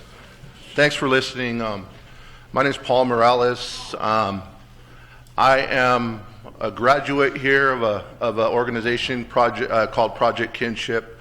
We go to the streets. We share. We try to keep people out of gangs. And through that organization, people here in Santa Ana, I was given a scholarship to go to USC in Orange County and Irvine by people investing in Santa Ana. There's a couple other people in the room too who got to go to the same school with me, through people investing in Santa Ana. So I'm here to say I for this construction, and the reason is because we need to keep people investing in Santa Ana. It's not just about that one little neighborhood. It's about all of Santa Ana. That $6 million, imagine what it could do just to the people outside, just to the people outside who don't have a home. And I only got a couple of minutes, but, for Santa Ana, we got to keep people investing. We can't push them out. We got to keep them coming in, My little daughter right there has a better opportunity because people invested in Santa Ana and gave me a shot to go to USC. So I just want to say I approve of this. Please approve of it. Help them. Help Santa Ana. We need people investing. We need to make Santa Ana a better place for our kids. Thank you.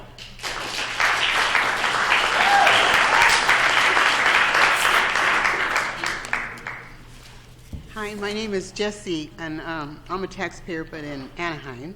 But my grandkids, they go to the Santiago College, and I know as they're working on their degrees, they're looking for places to rent in Santa Ana. And as they're working on their degrees, I don't think there's too many opportunities or places for a lot of the college kids that go to Santiago College.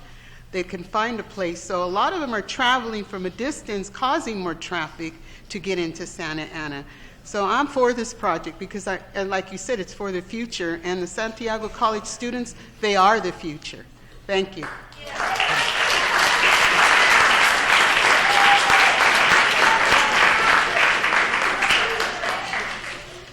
Good evening. My name is Katrina, and I would like to talk about the housing issues here in Santa Ana, with the hope that this project and others will be considered and approved to help towards solving the current housing problems we have.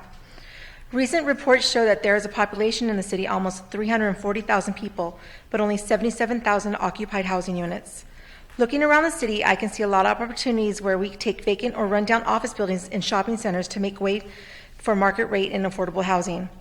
It's my understanding that one of the benefits of the new development is the Housing Opportunity Ordinance, or HOO, which developers have the option to build affordable housing and pay a fee to have off-site affordable units built. The project will generate over $6 million towards the off-site housing in the city. This is why I'm asking for your support on this housing proposal. Thank you.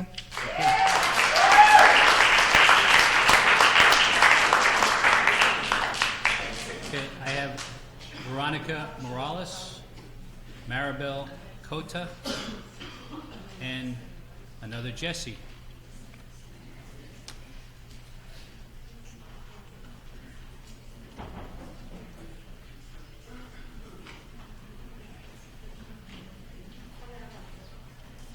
Are you, come on up and identify yourself because I've got 3 cards. Good evening. My name is Maribel Cota, and I'm here to speak on the proposed project for 2525 North Main. As a property manager right here down the street on 3rd Street, I have families always coming into my office to look for vacancies, and even though there are 318 units, I have families coming in and out of my office daily. And because they're condominiums, there's some homeowners that live there. There's some that rent their units. But even though they come in daily, I always have to turn them down because as soon as there's a vacancy, they're always rented. So with the existing residents who cannot find stable and steady housing, this looks to be the first step of many towards more housing opportunities. If the city can partner with agencies to put up with homeless shelters in a month, why can't we move quickly on projects like this? giving working folks and young families a place to call home. These kind of projects would benefit all of the city residents and tax revenues, which is more than what a shelter did. Don't get me wrong, I'm glad that our council worked quickly with developers to move towards a homeless solution. I also had homeless in my in our units always consistently coming in, so I'm very grateful that you guys found a solution for the homeless, but I just want to see something more done for our residents who are working hard to meet their monthly financial commitments. And these are the reasons why your support for this project is very important. Thank you.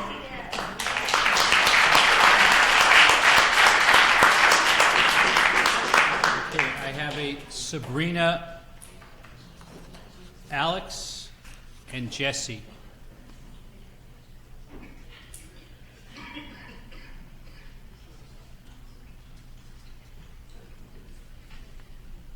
Hi, my name's Sabrina Vigil, and I'm a previous homeowner in Anaheim who lived in the historic area and took great pride in my home. And when they developed the new, I wanted to mention how when they developed the new housing projects, which is kind of like the same concept, it brought in more, it didn't contribute to more traffic. It actually helped, like, our Disneyland workers and the commercial, businesses there to have housing for those employees. So I didn't see, an increase in traffic or any kind of negative effect. It was more of an opportunity to bring in more revenue for those that needed employment and affordable housing. And so I think that you can still have pride in your historic home, but also welcome the new developments that can give opportunities to those that maybe aren't that are less fortunate or that need that affordable housing. And according to the statistics, there's the same population in Anaheim as Santa Ana, but the housing is twice as much, 4.5 to 1 versus 3 to 1 in Anaheim. So it's obvious, with that just being said, that there's more homes that need to be available for these people. They're already overcrowded. So that's all I want to say. I'm in support of this project. Thank you, Sabrina.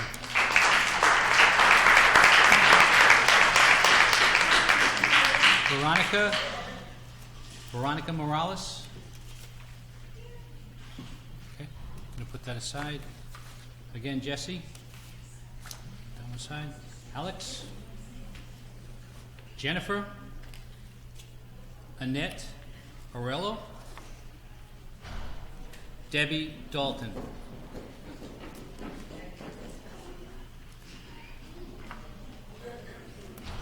Come on up.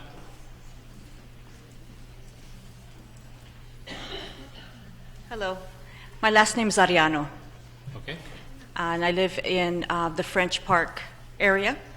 And I've born and raised in Santa Ana. So I've seen a lot of change in Santa Ana. And I've seen that building where it used to be Wells Fargo Bank. It's been abandoned for years. And I think that a new building with new fresh look would give the city a whole new atmosphere, a whole new atmosphere to bring in more people, more revenue, and I think it would spruce up the city a lot nicer than having that abandoned building there that's been there. I travel the bus. I take public transportation to work, and I go straight down Main. I also drive down Main because I work for the County of Orange, and taking the bus, walking, there's no difference in driving. You're going to find traffic anywhere you go in the city. Anywhere you go in California, you're going to find traffic. So I believe that there's going to be no of an impact except to the people that are used to living in their little community and not being able to accept other people impeding in their property or their area. So I believe that we should go forth with that. Thank you. Okay, thank you.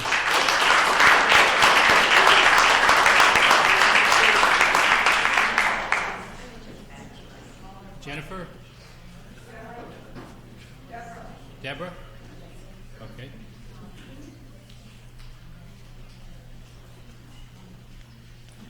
Hi, my name is Deborah Garcia, and I'm an Uber and Lyft driver in this area. I'm sitting here. I tried to move to this area, but I couldn't find affordable housing. I couldn't find housing for me. I look around, 95% of my people that are sitting here are complaining about parking and about housing. They're the ones that call us to go pick them up. And guess what? They pull everybody. Oh, I have 4 people on the pull. But you know what's happening? We need affordable housing. Look around. There's people that can't find housing over here. We've got people coming from other cities that are dropping the homeless, dropping the people over here. Why? Because there's no place for them to go in Santa Ana, Irvine, Corona Del Mar, all the other areas. And people are talking about parking. There's going to be a lot of less parking for people because a lot of these people, it's not affordable for them to buy a car. They use Uber and Lyft every day. To work, home from work, go out to dinner. When these people are going out to have drinks and have dinner, these people that live in this area are calling us to pick them up. So yeah, it's cutting down on the area, on the traffic and everything, because some of them will go to 4 stops to pick them up. Because why? Because they're drinking and they're in the position, they call us to pick them up. So by all means, put the affordable housing so people can live here. So I'm not driving 100 miles to pick up these people. Thank you, Deborah. May? I have a May. May, Jennifer.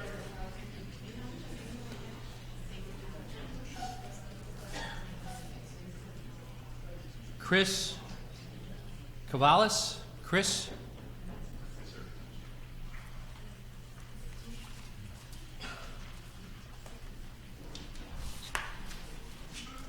And Janelle Johnson, William Bonnet. Go ahead. Chris? Yes, sir. Okay. I'm in favor towards the project because I believe that Orange County has always been a place of progress. You look at Disneyland and all the other various places, things have been moving forward. All right? You guys got different areas where things are probably crumbling down, probably not being used to their full potential. You have an opportunity to create something brand new, and I do agree with the fact that people driving further to work is not the solution to the problem. If you bring them closer to home, that will cut back on your traffic. So if you got people that are living down this way, and they move closer to their job because these new houses are being built, guess what? That cuts back on the traffic. You're going to spend a lot less on gas. It's going to improve a lot of things in the emissions for this community, not to mention that the environmental society in itself with the green gases and everything that are going on, plus we're moving into the future of getting ready to do flying cars, etc., and things of that nature. We got to take those in consideration. You got Elon Musk moving a lot of tunnels and stuff like that. There's a lot of things getting ready to be done, so take all those things in consideration too. Plus you're over here by the metro, so that will increase things. And not to mention people could use the extra exercise, you know? And just so they know, there's probably a lot of people here that are business owners, maybe they're retired, etc., and they don't want to deal with a bunch of new people coming to their territory. I can understand that. You know, they've been here forever, and it's a proud history. They've done a lot of great jobs and a lot of great things here, you know. At this point, I'll yield my time. You guys have a great night. Thank you, Chris.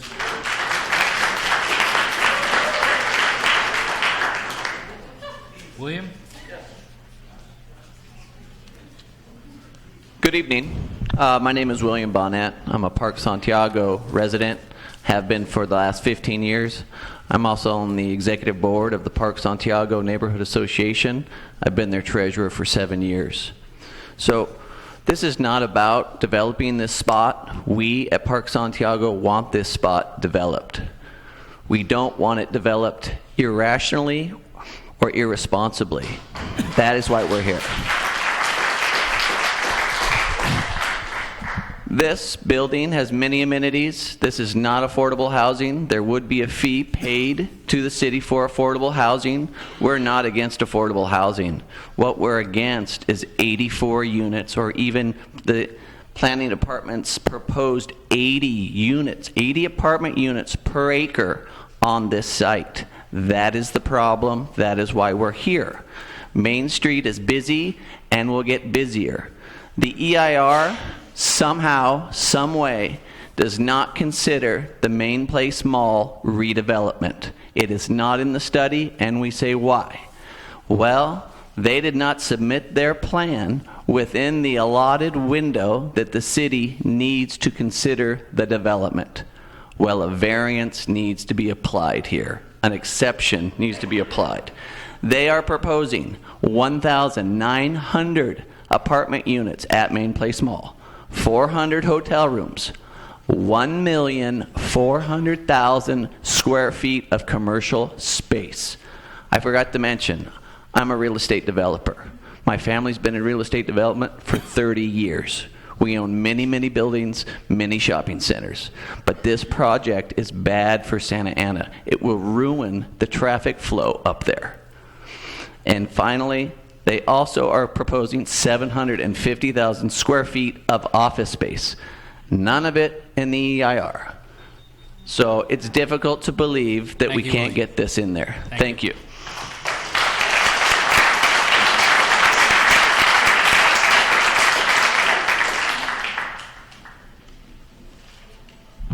Okay, behind you, you're Ganahl, right? Yes, I am.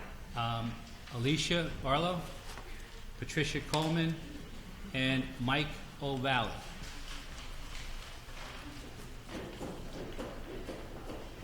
Go ahead. Okay. My name is Ganahl Johnson. I'm a resident of Park Santiago. I am not against responsible development of this lot. I am against the high density of this proposal. And I can't believe that the EIR thinks there's not going to be any traffic impact that's significant. That's just on the face of it doesn't make sense. As far as affordable housing, there's no affordable housing included in this development.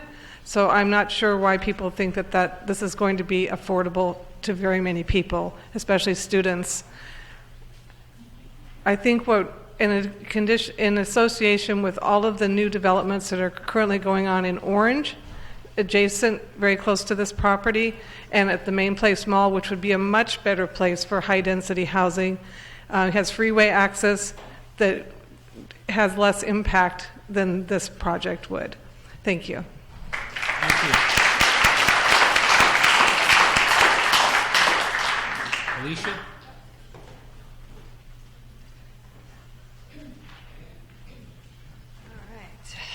Good evening, members of the Commission. My name is Alicia Burhow, and I'm the Senior Vice President of Government Affairs for the Orange County Business Council. OCBC is here tonight to advocate our support for the Addington apartment proposal. OCBC is our region's leading voice for business and community stakeholders, and we advocate for workforce development, transportation and infrastructure, economic competitiveness and innovation, and workforce housing. So OCBC firmly believes that a diverse housing market is critical to a long-term success of Orange County, ensuring that the county has an adequate supply of rental, for sale, and affordable pricing for our 250,000 employees. The Addington project is a much-needed addition to our region's housing stock. But as we well know, California is in the midst of a widespread housing crisis, and cities throughout the state are desperate for an increased supply of housing units. In Orange County alone, we are 62,000 housing units short for our workforce, and our booming economy is less than 3% of unemployment. So as a result, hardworking, low, and middle-class families, many right here in Santa Ana, are priced out of the housing market and are forced to commute hundreds of miles a week to work. In fact, we have more people commuting into Orange County for jobs from the surrounding counties, Los Angeles, Inland Empire, and San Diego. So the 496 units will make a significant strides in reducing the housing strain throughout Santa Ana and will greatly support the local businesses in the community. So on behalf of the members of who we employ here in Orange County, our 250 members. OCBC respectfully requests that the Addington project be considered for the future. Thank you so much. Thank you, Alicia. Patricia Coleman.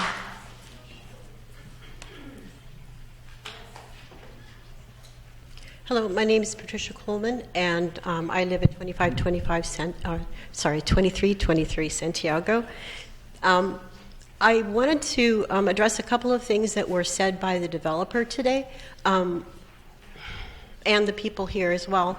We have a need for housing. We have a need for a lot of things in Santa Ana, and I'm not against having a development there. It's just too big, and it asks us to give up too much, and we have, with the rush in this, we have lost opportunities.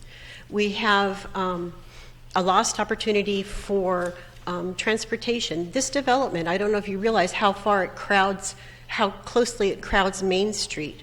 There's no room. Should we have a need to expand Main Street to have, say, a public transportation line extend from our light rail up Main Street so that people can get to the mall or to the whatever the business there, or rails going south in Santa Ana. You spent a lot of time trying to expand Bristol, but this is a pinch point, and this project is being allowed to crowd that pinch point, so it's not going to allow for any improvement. Secondly, this developer, or the EIR, had to go outside of Santa Ana to find housing that was of the price that they want to charge. They want to charge from $2,000 to $3,700 for their units. So they couldn't find the people in Santa Ana because that's not what the people of Santa Ana need as far as housing is concerned. And they also said that they have $6 million for affordable housing they're going to put in, but they also said that was going to create 100 units. And everything that I've said that's going to be a lot less than that. It needs $300,000 per unit. Thank you. Thank you, Patricia. Mike? And then Rory Kirk,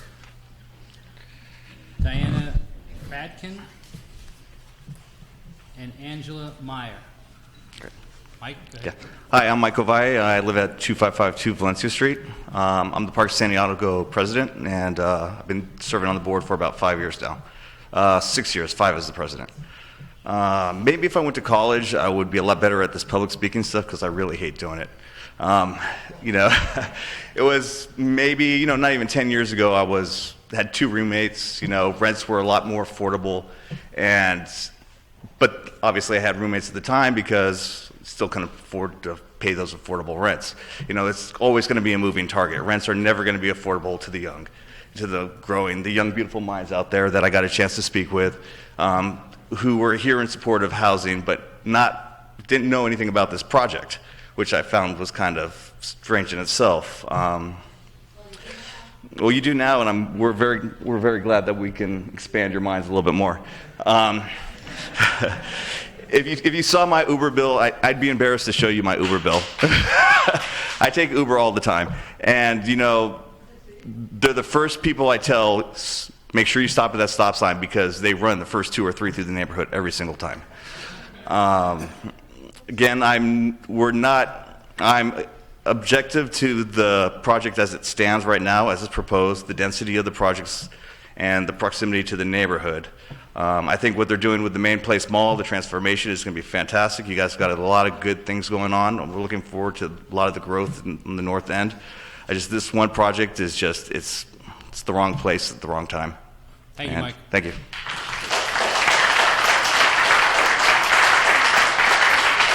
Rory Kirk. Thank you, folks. I live in the Park Santiago neighborhood. Let me just say that I don't know what kind of math they do, but when you add people, it adds cars and traffic. So that's baloney. And also, as far as the Wells Fargo building, that was never a derelict building. It was always kept up as long as Wells Fargo had it. and other points have been made. But from the very beginning, when this gentleman or contractor bought this land, knowing it wasn't zoned for this, running the sunshine meeting through without us having input in it, having this gentleman make an advanced vote trying to run this thing through without us having a voice or having it properly gone through, or bringing people in that don't have an impact on the neighborhood. They're just in because of him. Everything this contractor has done has been shady. He has not told the truth about so many things on this project, and I'm so much against it because he can't be trusted. Thank you, Warren. Diane? And then after Diane, Angela Meyer, Peter Katz, and Irma Macias. Good evening, Chairman and fellow planning commissioners. Diane Fradkin for Park Santiago. I have a letter that I gave to the clerk for you to review. It talks about some of the technical issues of the response to comments. And I'll just highlight a couple of them because there were just two examples I used. One has to do with the 5-story building view scheme. And my comment was that, it would be nice to have a reduced density that would provide 2 and 3 stories. So they did a schematic. You'll see it. A picture's worth 1,000 words. But they said basically in the comment, or the response to the comment, that it still was not reduced to less than significant as far as aesthetics. And simple math, if you have 5 stories and you take away 3, you get 2. So common sense kind of tells you that it is reduced in the essence that from 5 down to 2 is a reduction.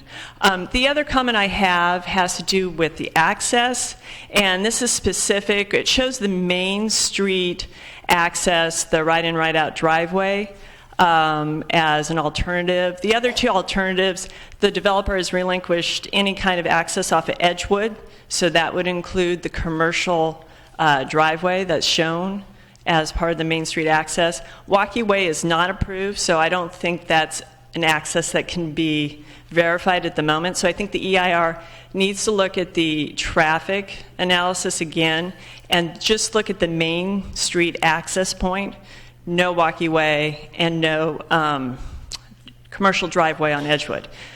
Enough about technical aspects of the project. We're here because we want to see responsible development, and the 84 or 81 just isn't enough. So we're looking for a reduced density, and we hope that you would look towards that, something around 30 dwelling units to the acre. Thank you.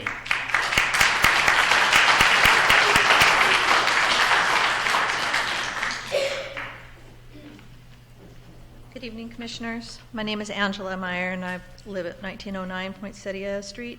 I sent in a letter that you guys have as part of your staff report. I'm in opposition to the density. I'm not in opposition of development of that site.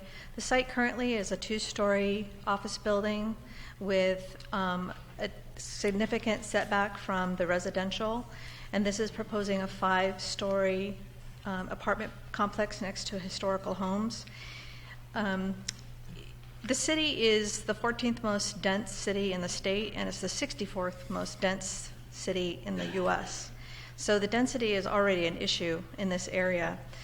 I'm suggesting that the Planning Commission not disregard the historical significance of the neighborhood. I have one of the homes that is on the historic registry. My husband and I just got that done this last year. But we'd like to see you possibly ask staff to reconsider the boundary on both the east side and on the south side so that there's a residential boundary. It could be a higher density, like 10 units per acre, single family or townhomes, and then have the apartments in the middle so that whoever is buying in the surrounding, they're buying into the apartment buildings being right next door. And also a lower storied apartment complex, so definitely lower density. That's all I have. Thank you. Thank you.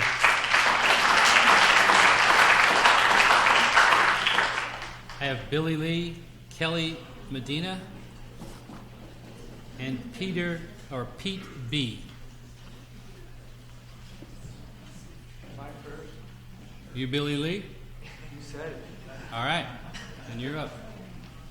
My name is Billy Lee. God bless you guys for being here. It amazes me that you can take in all the data that's coming at you and make a logical and a righteous decision. Honestly, I really applaud you. And I'm also wondering, is affordable housing $1,800 a month, up to $3,000 a month? I didn't know affordable housing was that high. I thought affordable housing was quite different than that. But when I was here in August, my last statement was, this project is a project of Satan. And they did that. They laughed and all. I'm not trying to preach a sermon, but it is, because the Bible says that Satan comes in the night to deceive and rob and kill. And there's so much deceit going on here. From everybody's vantage point, I do not know how you can make a logical decision. What would be wrong if they developed individual housing there? It would please us in Santiago community. It would please the developer. He could still put a lot of dollars in his pocket, and he could go away just smiling because he did make a big profit, and would take some of the stinky confusion that's being thrown at you guys.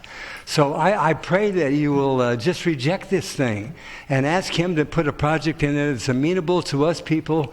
I've lived in Santiago Park for 42 years, and be amenable to us, would be logical for you and for the community at large, and we would all come out winners. But this, honestly, this site is not the right site for that project, period. Thank you, Billy.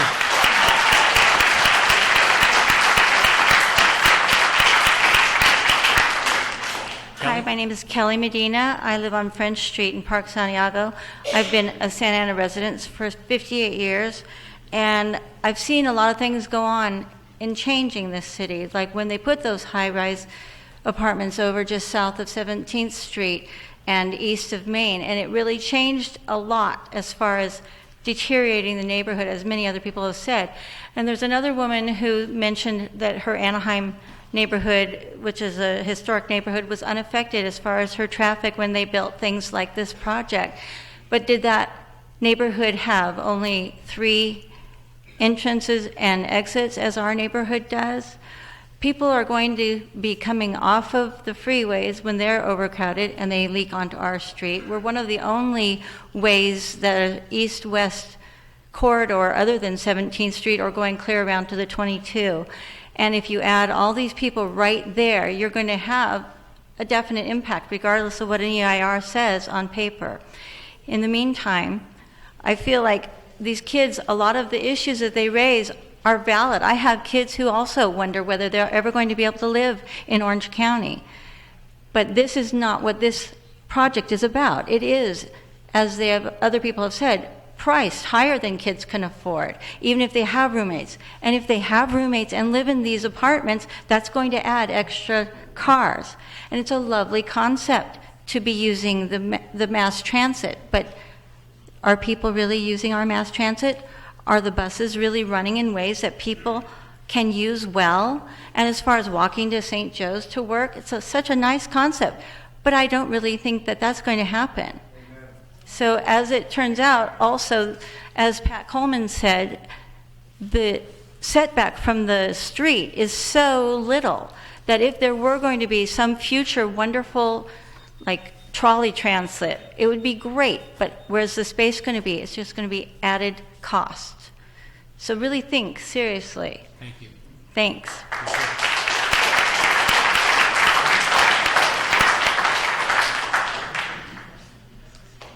Hello.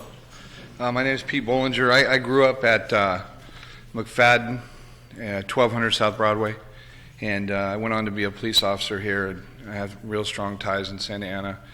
I can tell you in 1988 when I started, there were 100 homicides every year, believe it or not, in our little city. And I think the progress is dedicated to the Planning Commission on what this gentleman said earlier about investing in Santa Ana. There were all types of projects that went on, housing, 4th Street, everything. You changed the culture of Santa Ana to a family atmosphere for the most part.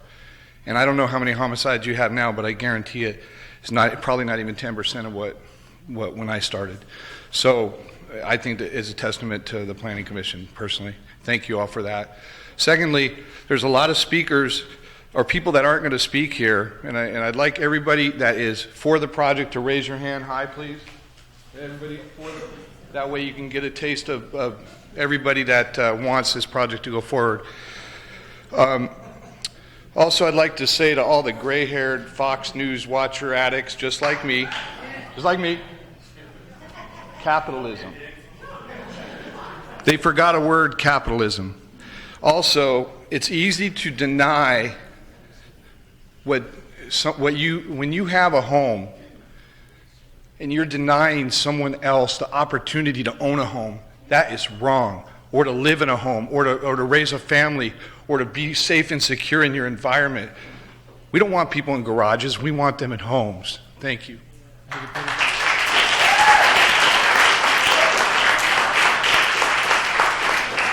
Okay, I have a Torres, Ariana, and Eileen, or Island.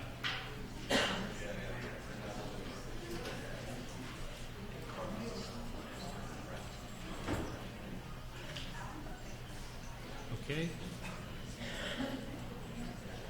I take it you're Torres. That's Torres. All right. Know where the S came from. Well, there's an S on the end of the card, so. Spelling error. All right, so I'm Tori, and I'm one of those kids who can't really afford housing. I don't know if this is speaking above what the affordable housing is, but I do have a lot of friends, and a part of the traffic concerns, most of my friends do live in apartments that are $2,000 and above, and most of them can't afford cars. We do take the bus transit, we do take Ubers and all that, so we can't account for every house having a car on hand. And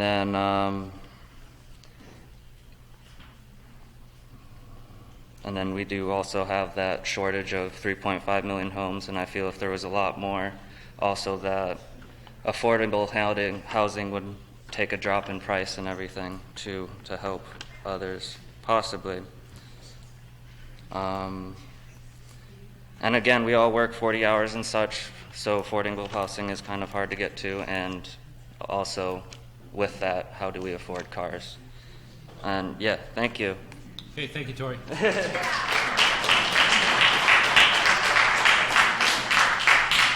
Ariana? Yes, sir. Okay. Sorry. My name is Ariane. I have been working full-time for the past 4 years, ever since I got out of high school.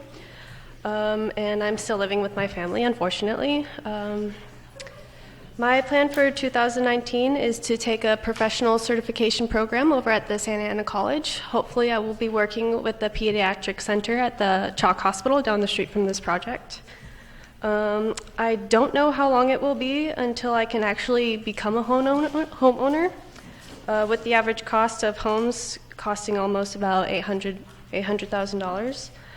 For now, I just want to start my first steps with the apartment housing until I can actually secure a higher paying and begin to start a family. I don't have any other transportation other than Uber, Lyft, the bus. I do support riding my bike, walking, helping the environment.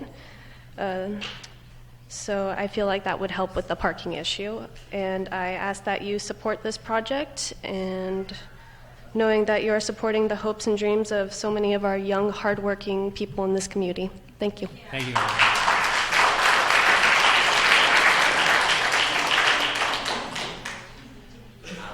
Alan? Yeah. Okay. Good evening. My name is Alan. A recent OC Register article cited a report by USC on the housing crisis in Orange County. The average rent for a two-bedroom apartment is over $1,800 per month, taking more than half of the monthly take-home pay for a typical renter. The report stated that the problem was not with the lack of quality jobs, but with the workers in the strong economy, are competing for too few available homes and apartments. This is what drives the cost of housing up and takes most of our paychecks. The housing scorecard put out by Orange County Business Council also reported that Orange County needs 65,000 homes to meet today's housing needs for the people who already live here or work here. Orange County has only added one new home to every 5.26 residents since 2010. How is this going to impact when my generation, the millennials, begin to hit the housing market? Are we ready for this? I personally don't think we're ready for that. But my only option is either to leave the state, leave my family, and leave my hometown if the local government doesn't do anything for this.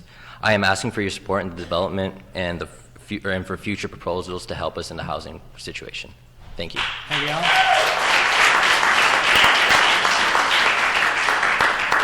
Gilbert, Jake, and Jensen.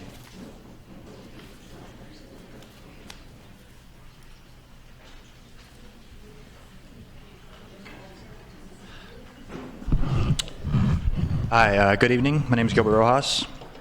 It's hard to understand why housing prices or it's not hard to understand why housing prices are so high in California and especially Orange County. It's basic economic science and supply of demand. And with the state population increasing by 6 million people since 2000, the problem is that the housing supply has not increased to accommodate the need.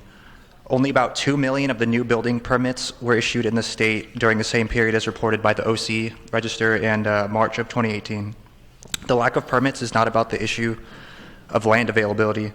A study by economists at Harvard and University of Pennsylvania found that 90% of the issue was attributed to local government restrictions on buildings. Only 10% was due to land availability. And the primary factor found to be driving this trend are not in my backyard residential groups and the environmental lobby. Millennials like myself are asking the Commission and the City Council to end this bottleneck of supply and demand by approving the construction of new housing supply for the future of our young families to thrive in Santa Ana. Thank you. Thank you.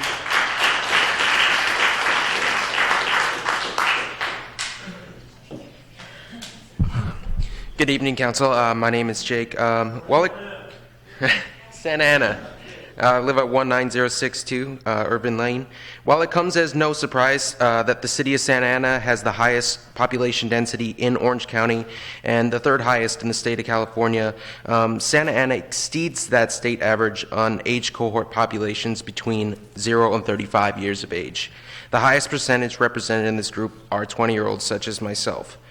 I just want to bring to your attention, as a part of a generation who is currently looking to secure their future here at home, millennials who have fewer years of work experience are facing the challenge of securing housing in Orange County that currently ranks as the 5th least affordable housing market for our age group in the United States. The average price of an Orange County home is $795,000 with a median household income of $83,000. In 2017 is reported in the OC Community Indicators Project. And a report out of the University of Connecticut researching housing affordability for millennials lists Orange County as one of the 9 worst places to live based on the housing costs that require 80% of a college graduate's starting salary. With such bleak prospects on housing, it's no wonder that the greatest challenge facing my generation is the ability to move out of our parents' home before the age of 30. These are the reasons why your support for this project is important. Thank you. Thank you.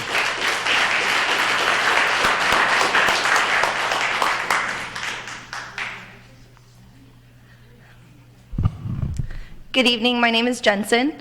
As a local college student, I've had to take on the responsibility of additional student loans to help me with my housing situation while I attend school.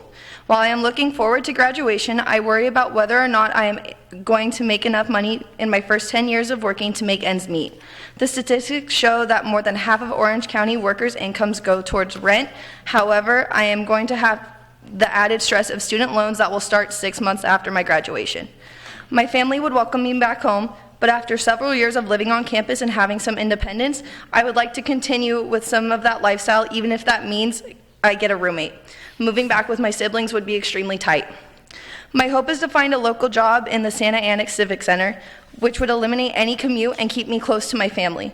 Having more apartments with ideal amenities that are close to shopping and entertainment would also be a big plus. Thank you for considering and supporting this project and others to help our young adult population stay in Santa Ana.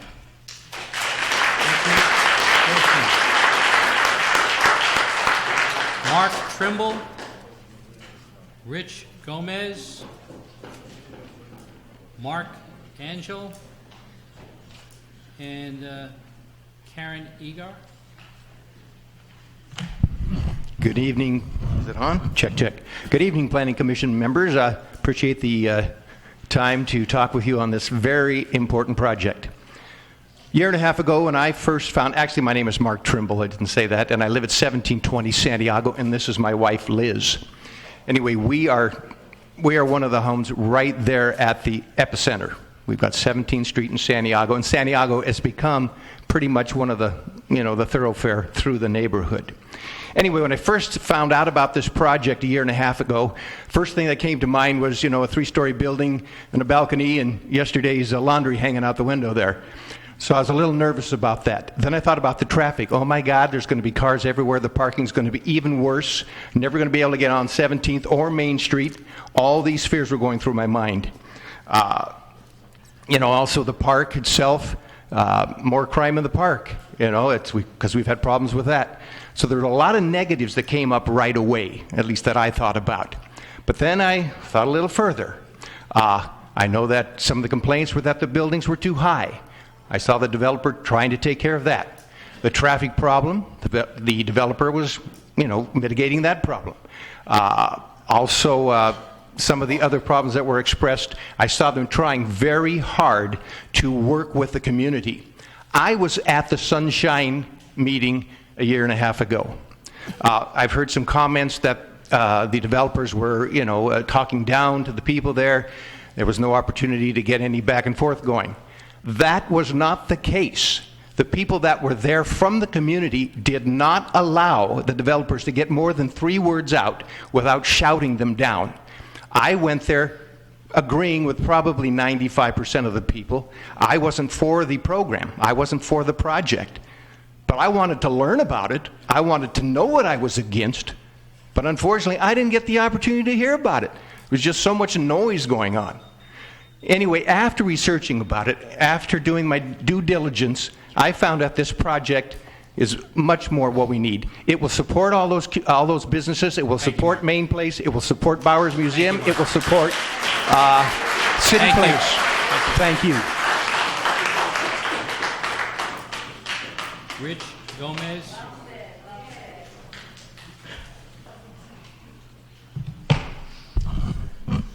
Good evening, Chair and board members. My name is Rich Gomez, and I'm with the Southwest Regional Council of Carpenters. I'm here tonight representing 1,400 members that reside in the city of Santa Ana with their families. The reason why we are here tonight is to send a message to the developer that if this project is approved, that they hire contractors. Excuse me? Okay, hires contractors who are reliable, responsible, and reputable, and that the subcontractors will hire locally, hire veterans, hire carpenters and other building trades men and women who attend a state apprenticeship program, a certified apprenticeship program, a workforce who earns while they learn. Also, to provide an opportunity to high school students who are graduating who do not plan on attending college or university, give them an opportunity to learn a trade and earn a livable wage and keep the money in the community. Too many multifamily mixed-use wrap projects like the one you're talking about are awarded to out-of-state contractors or contractors who do not provide their workforce with a livable wage.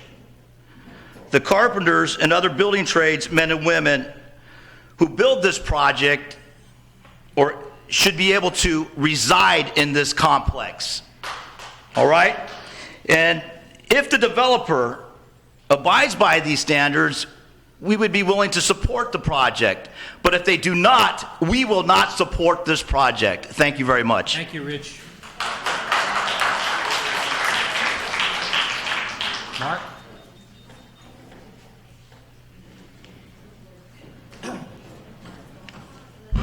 Good evening. My name is Mark Engel, and I live in Park Santiago. And I'd like to call your attention. I have a different slant on this whole thing. If you haven't had a chance to get through the total draft EIR, the revised version, Appendix K points out a lot about our water issues. First of all, Santa Ana gets most of their water from a basin north of the city, and it's not an aquifer, so whatever you take out, you have to put back in. And primarily that comes from recycling wastewater, because there hasn't been enough rain to, make that a significant factor. The former water usage of the professional building that was there was 6 acre-feet per year. The new project is slated to use almost 140 acre-feet per year, which is quite a jump. The state has already mandated that so far we're supposed to reduce our water consumption by 12% based on a baseline of 2013 year. There's an SB 7-7 that takes that mandatory reduction up to 20% by 2020. So basically, and the only reason the EIR says we have plenty of water for all these projects, but it's only because we're cutting back the usage, and then they're giving it away over here. So you need to kind of research that Appendix K, and you'll find a Table 9 in there that states that between 2020 and 2040, we're going to use every drop of water we get. Every drop that we can find will be used. And one factor, too, the last factor, is that the Colorado River has only... Thanks, Mark. Okay.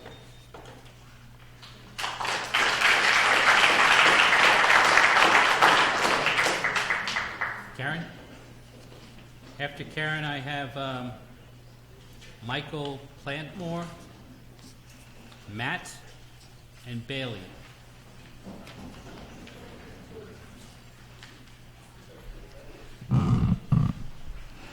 Hi, my name is Karen Igar, and I live at 2501 Oakmont, and I'm a resident of Park Santiago.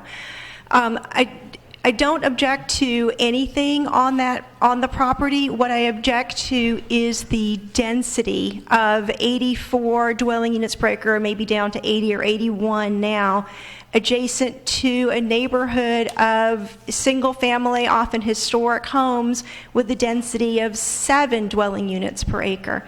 It just makes no sense to me to have those dispergent densities right against each other.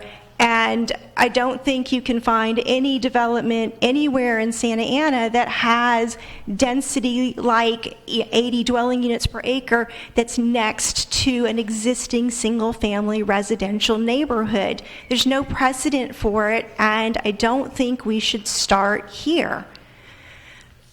The second point I'd like to make is about the final EIR. It still included what they called Option C, which was access from Edgewood. Even though there's chatter that that's not going to happen, that was never taken out of the final EIR, and that would really impact traffic on Santiago Boulevard going through the Park Santiago neighborhood. The third point that I'd like to make is the number of people that are going to be living in this development as it's envisioned. Because of the high rents, we're going to see a lot of people crowding into each of these units. All of these wonderful students that spoke so eloquently tonight, the young people, with their first apartments, they're going to have to combine with a lot of roommates in order to afford rents at something like this. So the density of this as envisioned is going to just be much higher because of the number of people that's going to take to afford the rent. Thank you for listening. Thank you.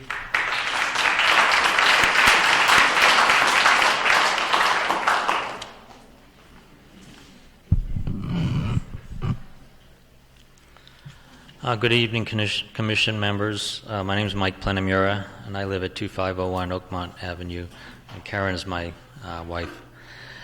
As others had mentioned, we're not against redevelopment of this site. We just want sensible redevelopment. And as Karen mentioned and others mentioned, 84 units per acre, or even 80, or even the 30% reduction, that alternative that was put into the EIR, with no explanation as to how the number 30% came about, is still unrealistic and doesn't even correspond to any other development near single-family housing. The EIR alternatives did not include single-family residence as an alternative, which would eliminate the aesthetics significant issue that was mentioned in the EIR.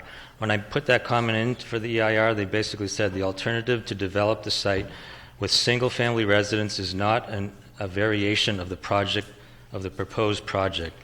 I read that as the developer does not want to do single-family residence, so we're not going to put that in as an alternative, which to me would eliminate everything, and all the people in Park Santiago would go for it in a heartbeat. As I mentioned, how did the 30% reduction come about? There was a 50% reduction in housing for the Metro East project as one of the alternatives. Why wasn't 50% used for this one? And the residence near the Metro East is a higher density residence. The project violates policy 2.10 of the land use element by the fact that it is not harmonious in scale or character with the existing Park Santiago neighborhood. The EIR fails to provide greater weight to the residential neighborhood of which the parcels are contained. What the response back to my comment was from the planning project manager, the project site is not contained within the Park Santiago neighborhood. Thus, it is appropriate for the EIR that the EIR does not provide greater weight to the residential neighborhood. Well, I checked with the city. I checked with the city, and the map shows that Park Santiago includes those 5 parcels. Thanks.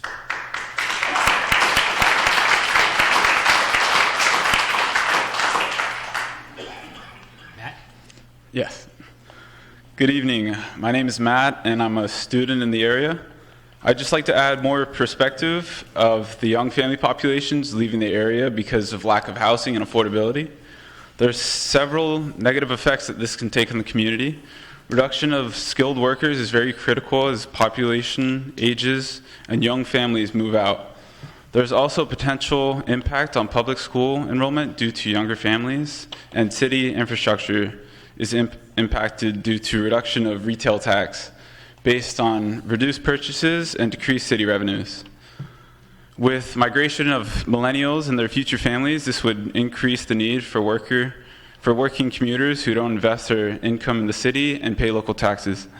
Commuters would also bring more street and freeway traffic to Santa Ana, and DMV dollars would also not come to the city. Young families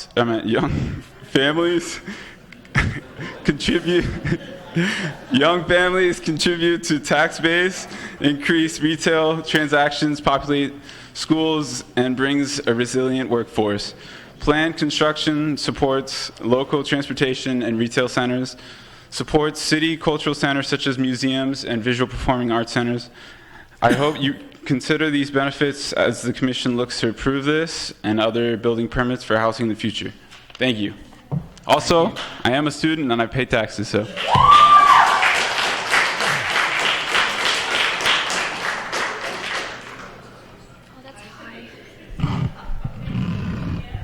Okay, sorry.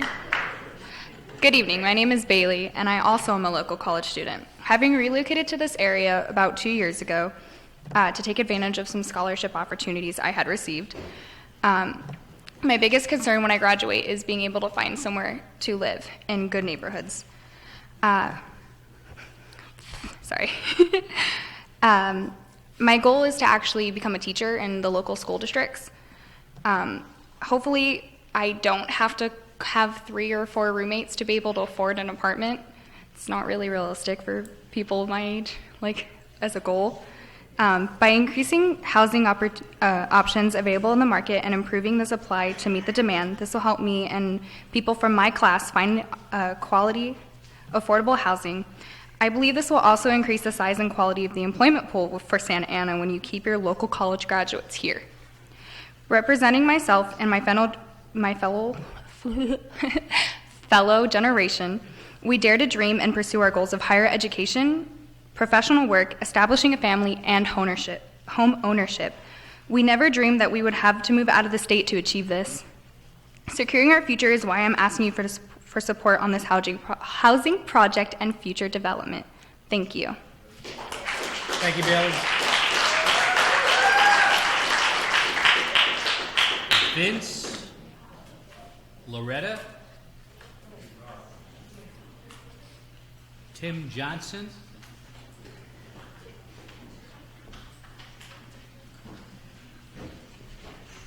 Hi, good evening. My name is Tim Johnson. I live within walking distance to this project, although I do not live in Park Santiago. I am concerned about the following: traffic, affordable housing, having nice things in our great city and in our North Santa Ana areas, economic responsibility for the city, the alternative uses for the site, and density in our city, the entire city. Because of this, I am in favor of this project. With regards to traffic, the alternative uses will bring more traffic to this area, to our area. We hear a lot of snickering when we talk about people walking and biking and using metros and those types of alternative transportation. I ride my bike to Irvine, Jamboree, and Maine as much as I can. I rode my bike here today. I hope other people will learn to start to do the same. With regards to affordable housing, this project will provide over $6 million in lieu of fees. That goes a long ways for a city like ours. Will it solve our problem? No. But will it help? Absolutely. Market rate housing results in filtering, and filtering helps our community. This is not gentrifying an area. It's not displacing current housing. It's creating new housing which will increase our supply. We want nice things in our area of town. I hear my neighbors talk all the time about wanting more and more nice restaurants, stores, grocery stores. Can we say Trader Joe's? This type of project results in those types of businesses that want to come into our area of North Santa Ana. The density. Our area of town is one of the lowest dense populated in the city. Over 12,000 units per square, or 12,000 folks per square mile is the average in Santa Ana. Some of our neighborhoods are 30 to 40, 60,000 units, people per square mile.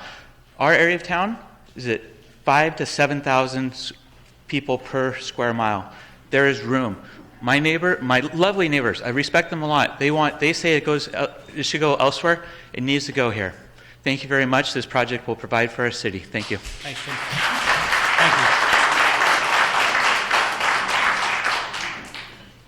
Vince? Thank you. Thank you, board. Thank you, everybody. Thank you for everyone coming here today. Before I start, real quick, how many here know who I am? Can I hear? How many know who I am? My name is Vince Romo.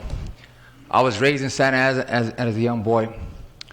I moved out of Santa Ana. Well, not by choice. My parents moved out of Santa Ana. But this is my home.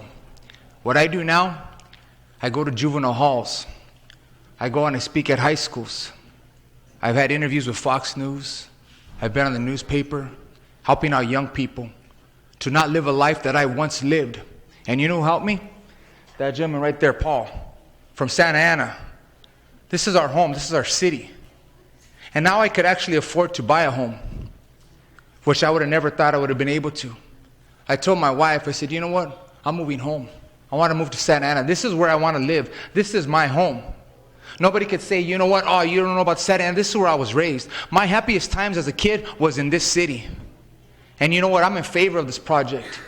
And I really hope that you will consider doing this project, because I'm going to continue doing what I'm doing. So you allow me and my family, that's where I want to live. Yes, either way, if you guys don't do this project, we're going to move to Santa Ana, but that's where I want to go. That's my home. It's walking distance to so many things. And yeah, I do walk if I'm always in the gym, you know, but this is my home, and this is where I want to come back to Santa Ana.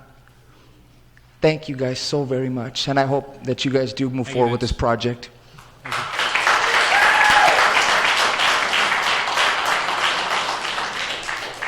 Loretta Caruso? Gary Thomas? And Rob Richardson.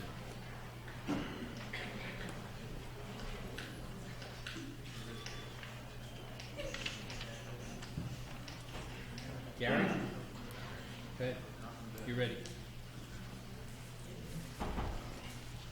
My name is Gary Thomas. My family's been in Santa Ana 100 years. My grandmother's sister was the second woman doctor here, born in 1885 off the Sobobi Indian Reservation. I oppose this project because of traffic. I know about traffic. I drive a truck with 475,000 miles. I drove to Chula Vista every day for 6 weeks for work. I'm going to LAX for work. I'm up at 1:15. Traffic is horrendous. People drive down Main Street to get to the south end of town. I work in Newport Beach at times. I drive Main Street. I don't take the 55. We have the 57, 56, which is Main Street, and the 55 freeway. Traffic is horrendous. You've approved the Innovation School on Grand. The Planning Commission figured out the traffic flow, everything was peachy. I went out there, protested that, and watched people make a U-turn in the middle of 17th at 3:30 in the afternoon. These are studies, not reality. I oppose this project, and as I said at the Sunshine meeting, this is just pure bullshit that's going on. The developer has lied to us the whole time. You know, is this going to be condos or is this going to be apartments? Affordable housing, 1,800 to 3,000? That's bullshit. Thank you, Gary.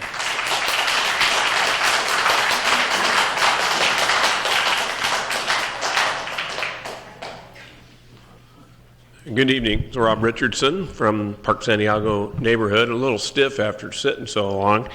But I wanted to just say a couple things tonight about this project. And I think the best thing that I could do, members of the commission, ladies and gentlemen, is simply to read from the staff report that had been planned to be presented tonight.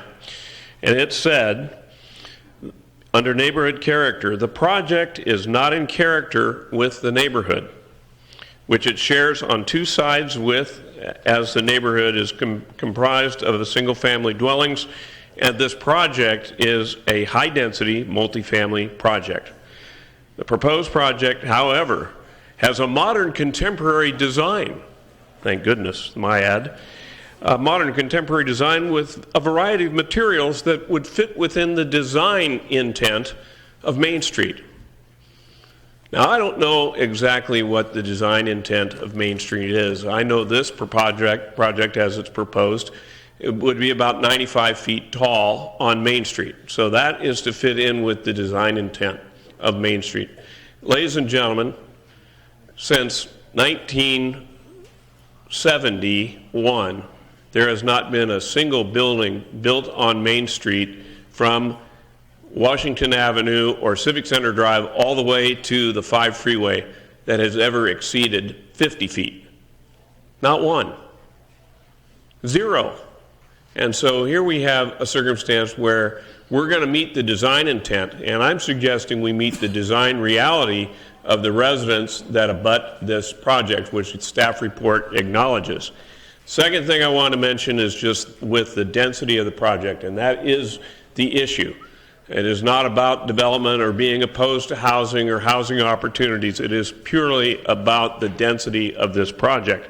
So the staff gives us a list of names of apartment complexes and their densities. Well, the Mark, 74 units per acre. The 1901, 49 units an acre. Rob. Prisma. The gist of it is there's not a single one of these projects that has anywhere near the density that this one does that also abuts a single-family home. Take that into consideration. Thank you.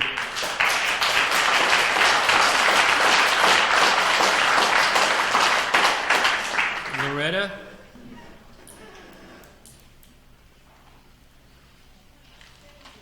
Okay.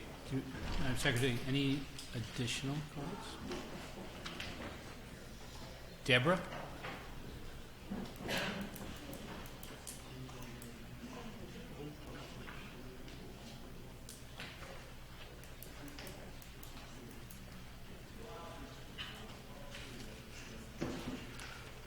Commissioners, my name is Deborah Hicks. I live on Santiago Street in Park Santiago. I'll make this short and sweet. It's been a long night. I just want to stress, it seems that there's a misconception here about what type of project this is. It is not an affordable housing project. It is a market rate project with rents starting at $2,000. I realize the developer has the option of opting out of putting any affordable units in this project. The $6 million that he will pay in lieu of developing the affordable units will build precisely less than 24 units of affordable housing. One door of affordable housing is $240,000. That needs to be known. The third thing I'd like to broach is the fact that our neighborhood is not anti-development. We are not NIMBYs. We object to the density of this project. It does not fit the neighborhood. I have been driving through that neighborhood since I was a very, very young girl. That's a long time ago. It was beautiful then, it's beautiful now, it's inhabited by a multitude of ethnicities and people. Everyone looks out for everyone else. Our neighborhood is in danger if you allow the density of this project. Thank you. Thank you, Deborah.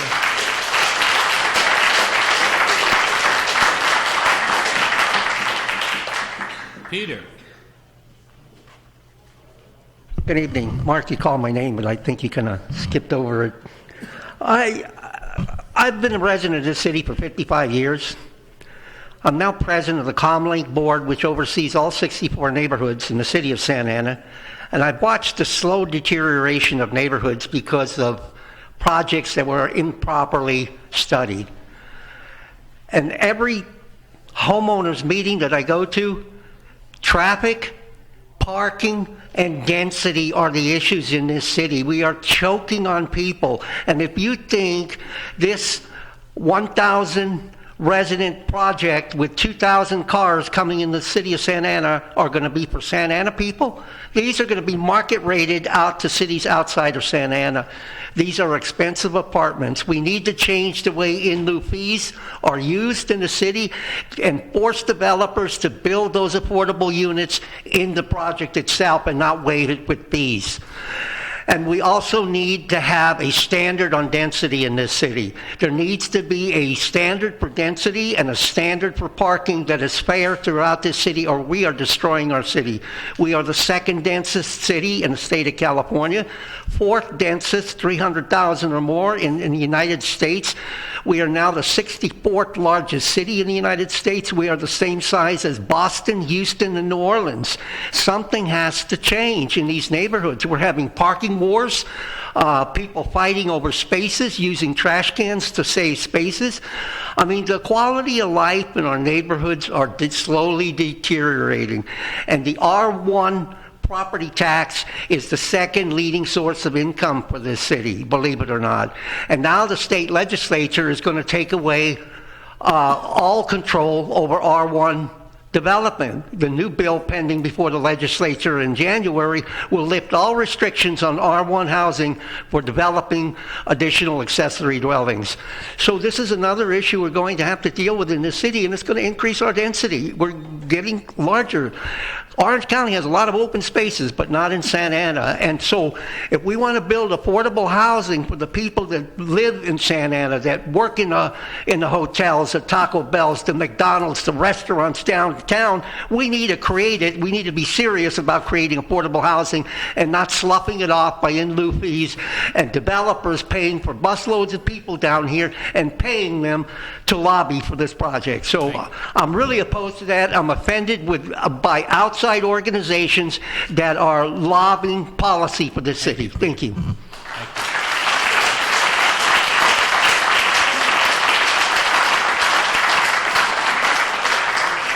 Okay, at this time, we have gone through all the cards that have been submitted for the public speaking. So does anybody else like to say anything at this point in time? Can I get a bus transfer, please? Where's your bus? Come on down, fill out a ticket, fill out a card, please. Chair McLaughlin? Yes. I'd like to clarify something that we had on item number 2 at the public hearing. Yes.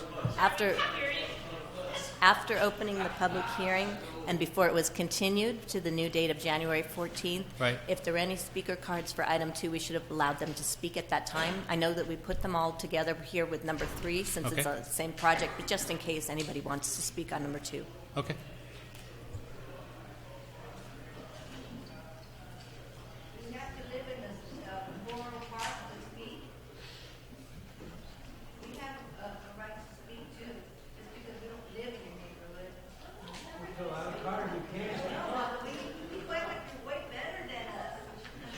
Okay, ma'am, please. If you'd like to speak, you have the option at this moment to come up and speak. Okay? Thank you.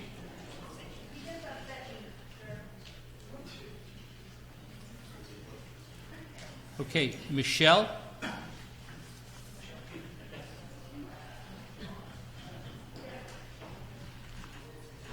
Hi, my name is Michelle. I live at 2552 Valencia Street in Santa Ana in Park Santiago, and I'm the secretary for the Neighborhood Association. And I was going to start off talking about my background, but the biggest thing is knowing what's right and developing what's right. So this may seem small, it is a big deal. There's a lot of people here, but there is going to be a lot of problems in traffic in that area. And if we continue to make wrong choices, it's not just going to be something small. This is something that can snowball. So I just want Santa Ana to make the right choice. Santa Ana has been growing, and it's an important place for a lot of people. All these people that are here want the best thing for it. So if they want the best thing for Santa Ana, you got to make the right choices. So some traffic, that's something to think about, and having the right traffic is something that everybody wants, and I'm sure that everybody wants here too. And all these residents here that live here also want to have the best place for their future. They're young students, they're people working really hard. So if they really care about their city, they got to care about the small things too. And so I grew up, I do have to mention my background. I did live in a house with a lot of people. We were rather poor, but I always thought that making the right choice was important. I knew that I was going to grow. Maybe I wasn't going to grow. Maybe I wasn't going to live in a good neighborhood. But I always wanted the best for our neighborhoods. I wanted the best for our community. Santa Ana is not where I grew up. I grew in Westminster. But I thought that Santa Ana should be a place. I always thought that making the right choices was important. Thank you. Thank you, Michelle.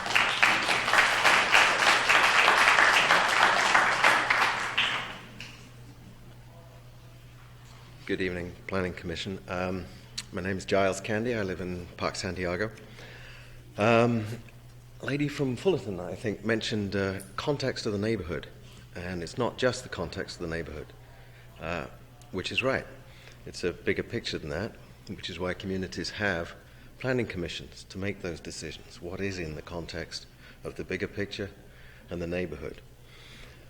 I'd echo what Bill said earlier. I don't think many Park Santiago residents are against developing that parcel of land or those parcels of land, but they are in Park Santiago. And the numbers that we used this evening would indicate you're looking to insert a population density of conservatively over 100,000 people per square mile into a residential neighborhood that enjoys a population density of about 2,600 people per square mile. As you walk home this evening or drive home this evening to your home, think, would I really be doing my job as a planning commissioner to vote for something and say it is in context of a neighborhood to put 40 times the density of residents around where I live? Would that be doing my job? Because I don't think it is.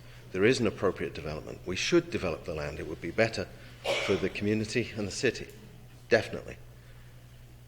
But this isn't appropriate. Thank you. Thank you, guys.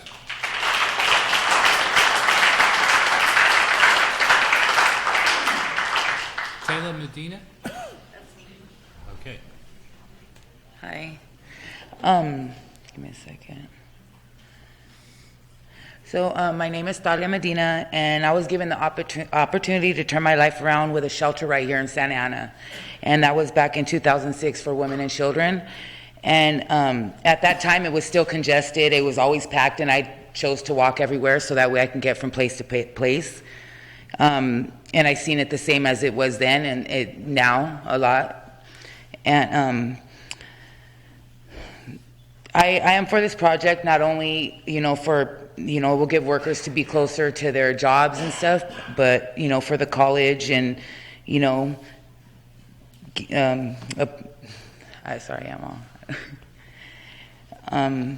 allow people to have a residence and possibly not be homeless. There is nothing wrong with having more housing around at all and give families a place to call home and for them to be comfortable.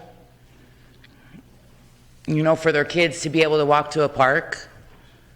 But no matter what, somebody's always going to complain about something, but I'm asking to be a favor for this project. It's just me. Thank you, Taylor. Okay. Since we have not received any additional cards at this point in time, the public hearing is closed. Thank you. Appreciate everybody taking time to input, and hopefully you had a chance to talk.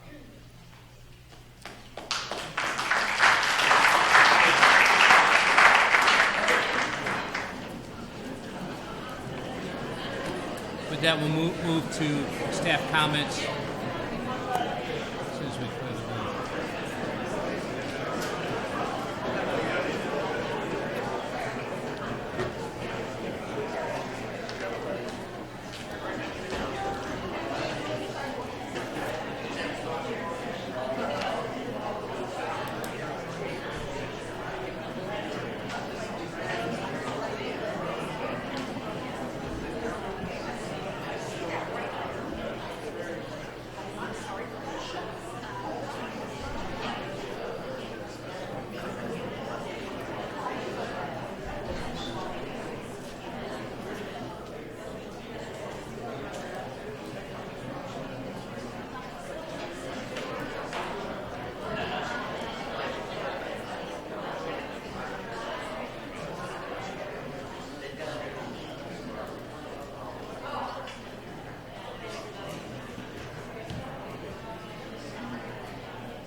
If you're going to be leaving, please leave we still have a meeting to continue.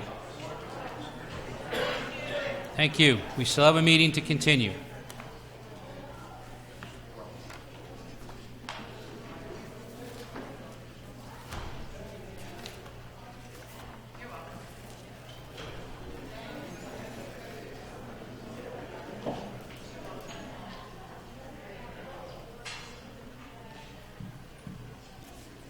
Okay, we'll move on to comments.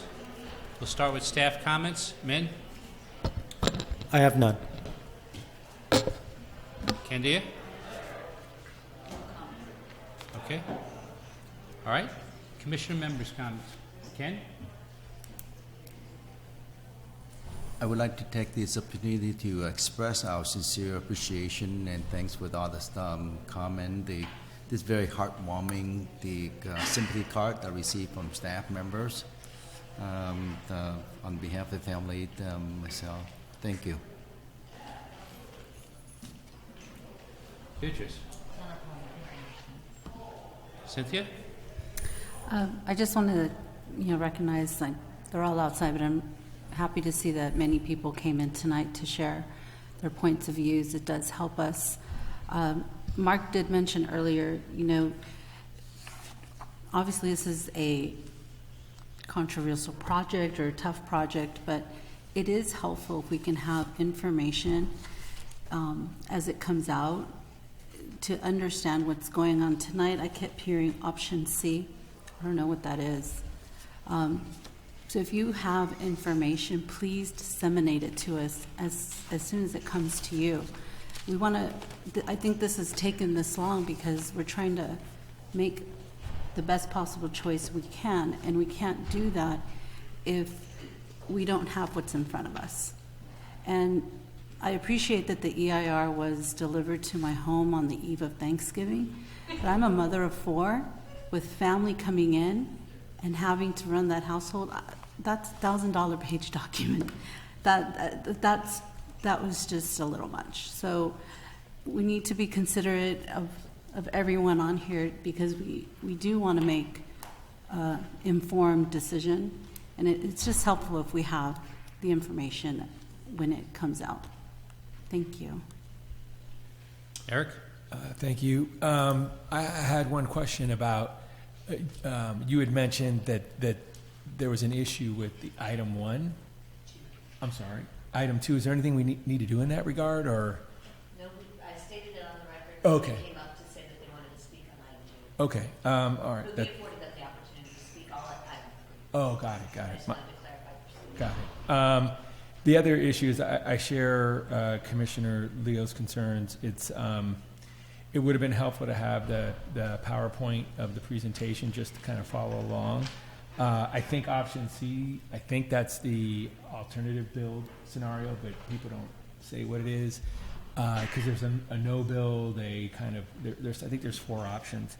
But yeah, it would be helpful because it's just easier if I'm looking at something to follow along. That's it. Okay. Go ahead. Welcome back, Ken. It's nice to see you. I haven't seen you, so I'm happy you're back. Okay, my comments, I think I've said some of them already, but I want to reiterate. We did, although, when we asked for when we talked about public comments, we said we were covering 2, anything that was blank and anything that was down for 3 or a work study, because that's what. You gave them the opportunity. Okay, I just for clarification on that. I would like to get the presentation that was given to us. I think that there was some discussions about the developer agreement, and I think, we need to see, at this point in time, there's no signed, finished developer agreement at this point. Is that correct? There's a draft that was circulated, but correct. There's no sign when correct. And so, what ability do we have to see that document also? We'll make that available as soon as possible. And before the meeting, correct. I'm sorry? Before it's executed. Well, the execution is by the developer. It doesn't necessarily have to be executed by the city. The development agreement can be executed by the developer indicating their agreement with the terms. The city actually don't necessarily have to sign it until the city council approve it. So the signature is by the applicant and not necessarily the city. Is that a yes or a no? I'm sorry, I thought Is that a yes or a no? Yes, we will see the developer agreement, or no, we won't see the Yes, you will. Okay. Yes. That's all I was looking for, is a yes or no. Yeah. You'll see it with your agenda packet for the 14th. Okay. And it's a signed-off agreement, or is it the... That's what I just trying to explain. The agreement is going to be draft until the city council actually approves it. Okay. The city does not execute it until the city council approves it. The developer will sign the development agreement as an indication of their agreement with the terms. We'll see. Well, that's the idea in terms of the concept of their signature. The city can't sign until the city council actually approves it. I feel like I'm in the arcade with the little animal popping up and doing something. I mean, it's either I'm looking for a yes or no. The answer is the developer. You're asking me if the developer is going to sign it. They will. I'm just saying, do we get to see the developer agreement? That's what we said yes. Okay. Okay. All right, and then The other thing is, going back to what has been said by a number of the commissioners, getting a copy of the presentation from tonight. We'd like to see that too. And if we can get that as soon as possible and then have discussion. And then I guess the question is, everybody here, any inputs that we have at this point in time, we need to get them back to staff by no later than January 4th? Is that? We certainly would like them to, as soon as possible, if you have them. But, before we finalize the agenda, we would like to be able to respond to the commission's question in writing. So, yes.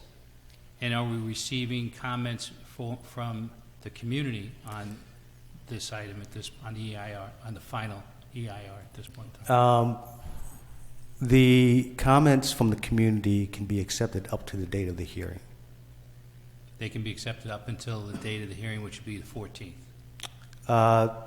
Yes, January 14th and through the city council hearing as well. Okay. All right. Okay. That's all of my questions and concerns at this point in time. With that, we'll adjourn this evening's meeting, and our next meeting will be on December 10th. And I believe all the future agenda items that are listed here are the items that are going to be on the December 10th. There's 7 items. Is that correct, Candia? Yes. Okay. All right. Thank you very much.